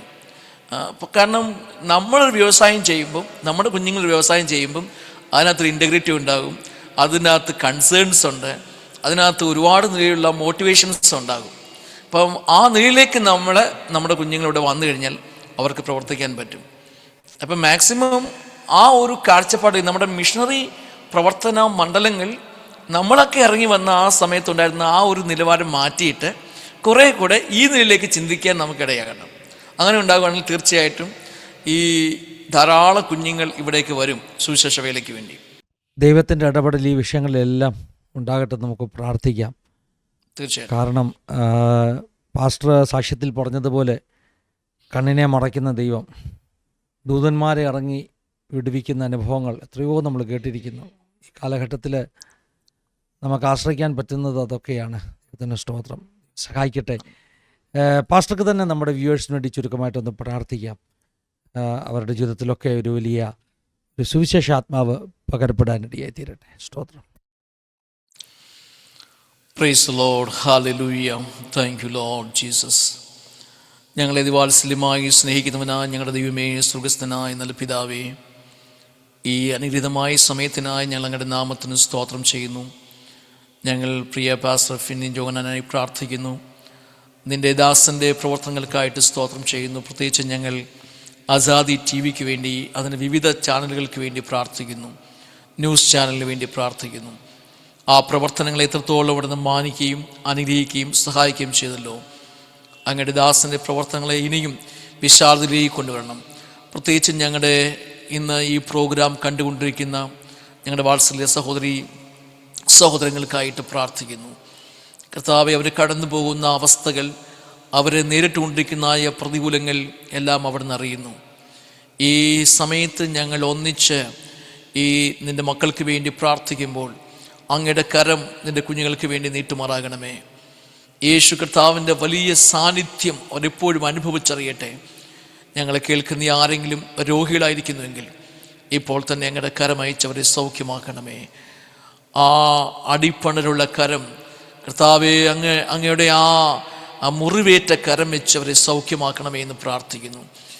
കർത്താവെ, ആരെങ്കിലും നോർത്ത് ഇന്ത്യയിൽ സുവിശേഷ വേലയ്ക്ക് വേണ്ടി വരാൻ വേണ്ടി ആഗ്രഹിക്കുന്നെങ്കിൽ നീ അവരെ ഒരുക്കിയെടുക്കണമേ. നല്ല വിഷൻ കൊടുക്കണമേ, നല്ല മാനസിക ധൈര്യം കൊടുക്കണമേ, പ്രത്യാശ കൊടുക്കണമേ. ഇവിടെയുള്ള വയലുകളെക്കുറിച്ചുള്ള ബോധ്യത കൊടുക്കണമേ. കർത്താവെ, ഈ അന്ധകാരത്തെ മാറ്റുവാൻ, ഈ അരോചകത്തെ മാറ്റുവാൻ അങ്ങയുടെ ആ സുവിശേഷത്തിന് മാത്രമേ കഴിയൂ എന്ന് ഞങ്ങൾ വിശ്വസിക്കുന്നു. കർത്താവെ, ആയിരങ്ങൾ ഇനിയും നോർത്ത് ഇന്ത്യയിലെ ഈ സുവിശേഷ വികസന പ്രവർത്തനങ്ങൾക്ക് വേണ്ടി വരുവാൻ ഒരുക്കിയെടുക്കണമേ എന്ന് പ്രാർത്ഥിക്കുന്നു. ഈ സാക്ഷ്യം ചില സഹോദരങ്ങളെ എഴുന്നേൽപ്പിക്കുവാനാകണമേ. ഇത് കേൾക്കുന്ന പ്രിയമുള്ളവർ, യുവാക്കന്മാർ, യുവതികൾ അവരെ തന്നെ സമർപ്പിക്കുവാനാകണമേ. അതിനായി ഞങ്ങൾ കർത്താവെ ഇന്ന് ഈ സമയം എല്ലാവരെയും സമർപ്പിച്ച് പ്രാർത്ഥിക്കുന്നു. മാനും മഹത്വവും അവിടുന്ന് എടുക്കണമേ. യേശു കർത്താവിന്റെ വിലയേറിയ നാമത്തിൽ പ്രാർത്ഥിക്കുമ്പോൾ ദൈവമൂലം കേൾക്കണമേ, സ്വർഗ്ഗീയ നല്ല പിതാവേ. ആമേൻ, ആമേൻ, ആമേൻ. പിതാവ് പരിശുദ്ധാത്മാവാകുന്ന ത്രിയേക ദൈവത്തിൻ്റെ കൂട്ടായ്മ സഹവാസം കാവൽ നമ്മളെല്ലാവരുടെ പേരും പ്രത്യേകമായി നമ്മുടെ നടുവിൽ കടന്നു വന്ന് ജീവിതാനുഭവങ്ങൾ പങ്കുവച്ച പ്രിയ അനിയൻ പാസ്റ്റർ മേൽ, തൻ്റെ ശുശ്രൂഷയുടെ മേൽ, കുടുംബത്തിന് മേൽ ഇന്ന് മുതൽ എപ്പോഴും എന്നേക്കും ഉണ്ടായിരിക്കുമാറാകട്ടെ. ആമേൻ, ആമേൻ. Thank you pastor. ഒരു പ്രാവശ്യം നന്ദി പറയുകയാണ്. സമയങ്ങൾ ഞങ്ങൾക്ക് അനുവദിച്ച് നൽകിയതിൽ ദൈവം ഇനിയും ശക്തമായിട്ട് നോർത്ത് ഇന്ത്യയുടെ വിവിധ ഭാഗങ്ങളിൽ തൻ്റെ ദാസനെ കുടുംബമായി ഉപയോഗിക്കട്ടെ എന്ന് ഞങ്ങളും പ്രാർത്ഥിക്കും. പ്രേക്ഷകരോടുമുള്ള നന്ദി പറയുന്നത് ദൈവം എല്ലാവരെയും ധാരാളമായിട്ട് അനുഗ്രഹിക്കട്ടെ. God bless you all.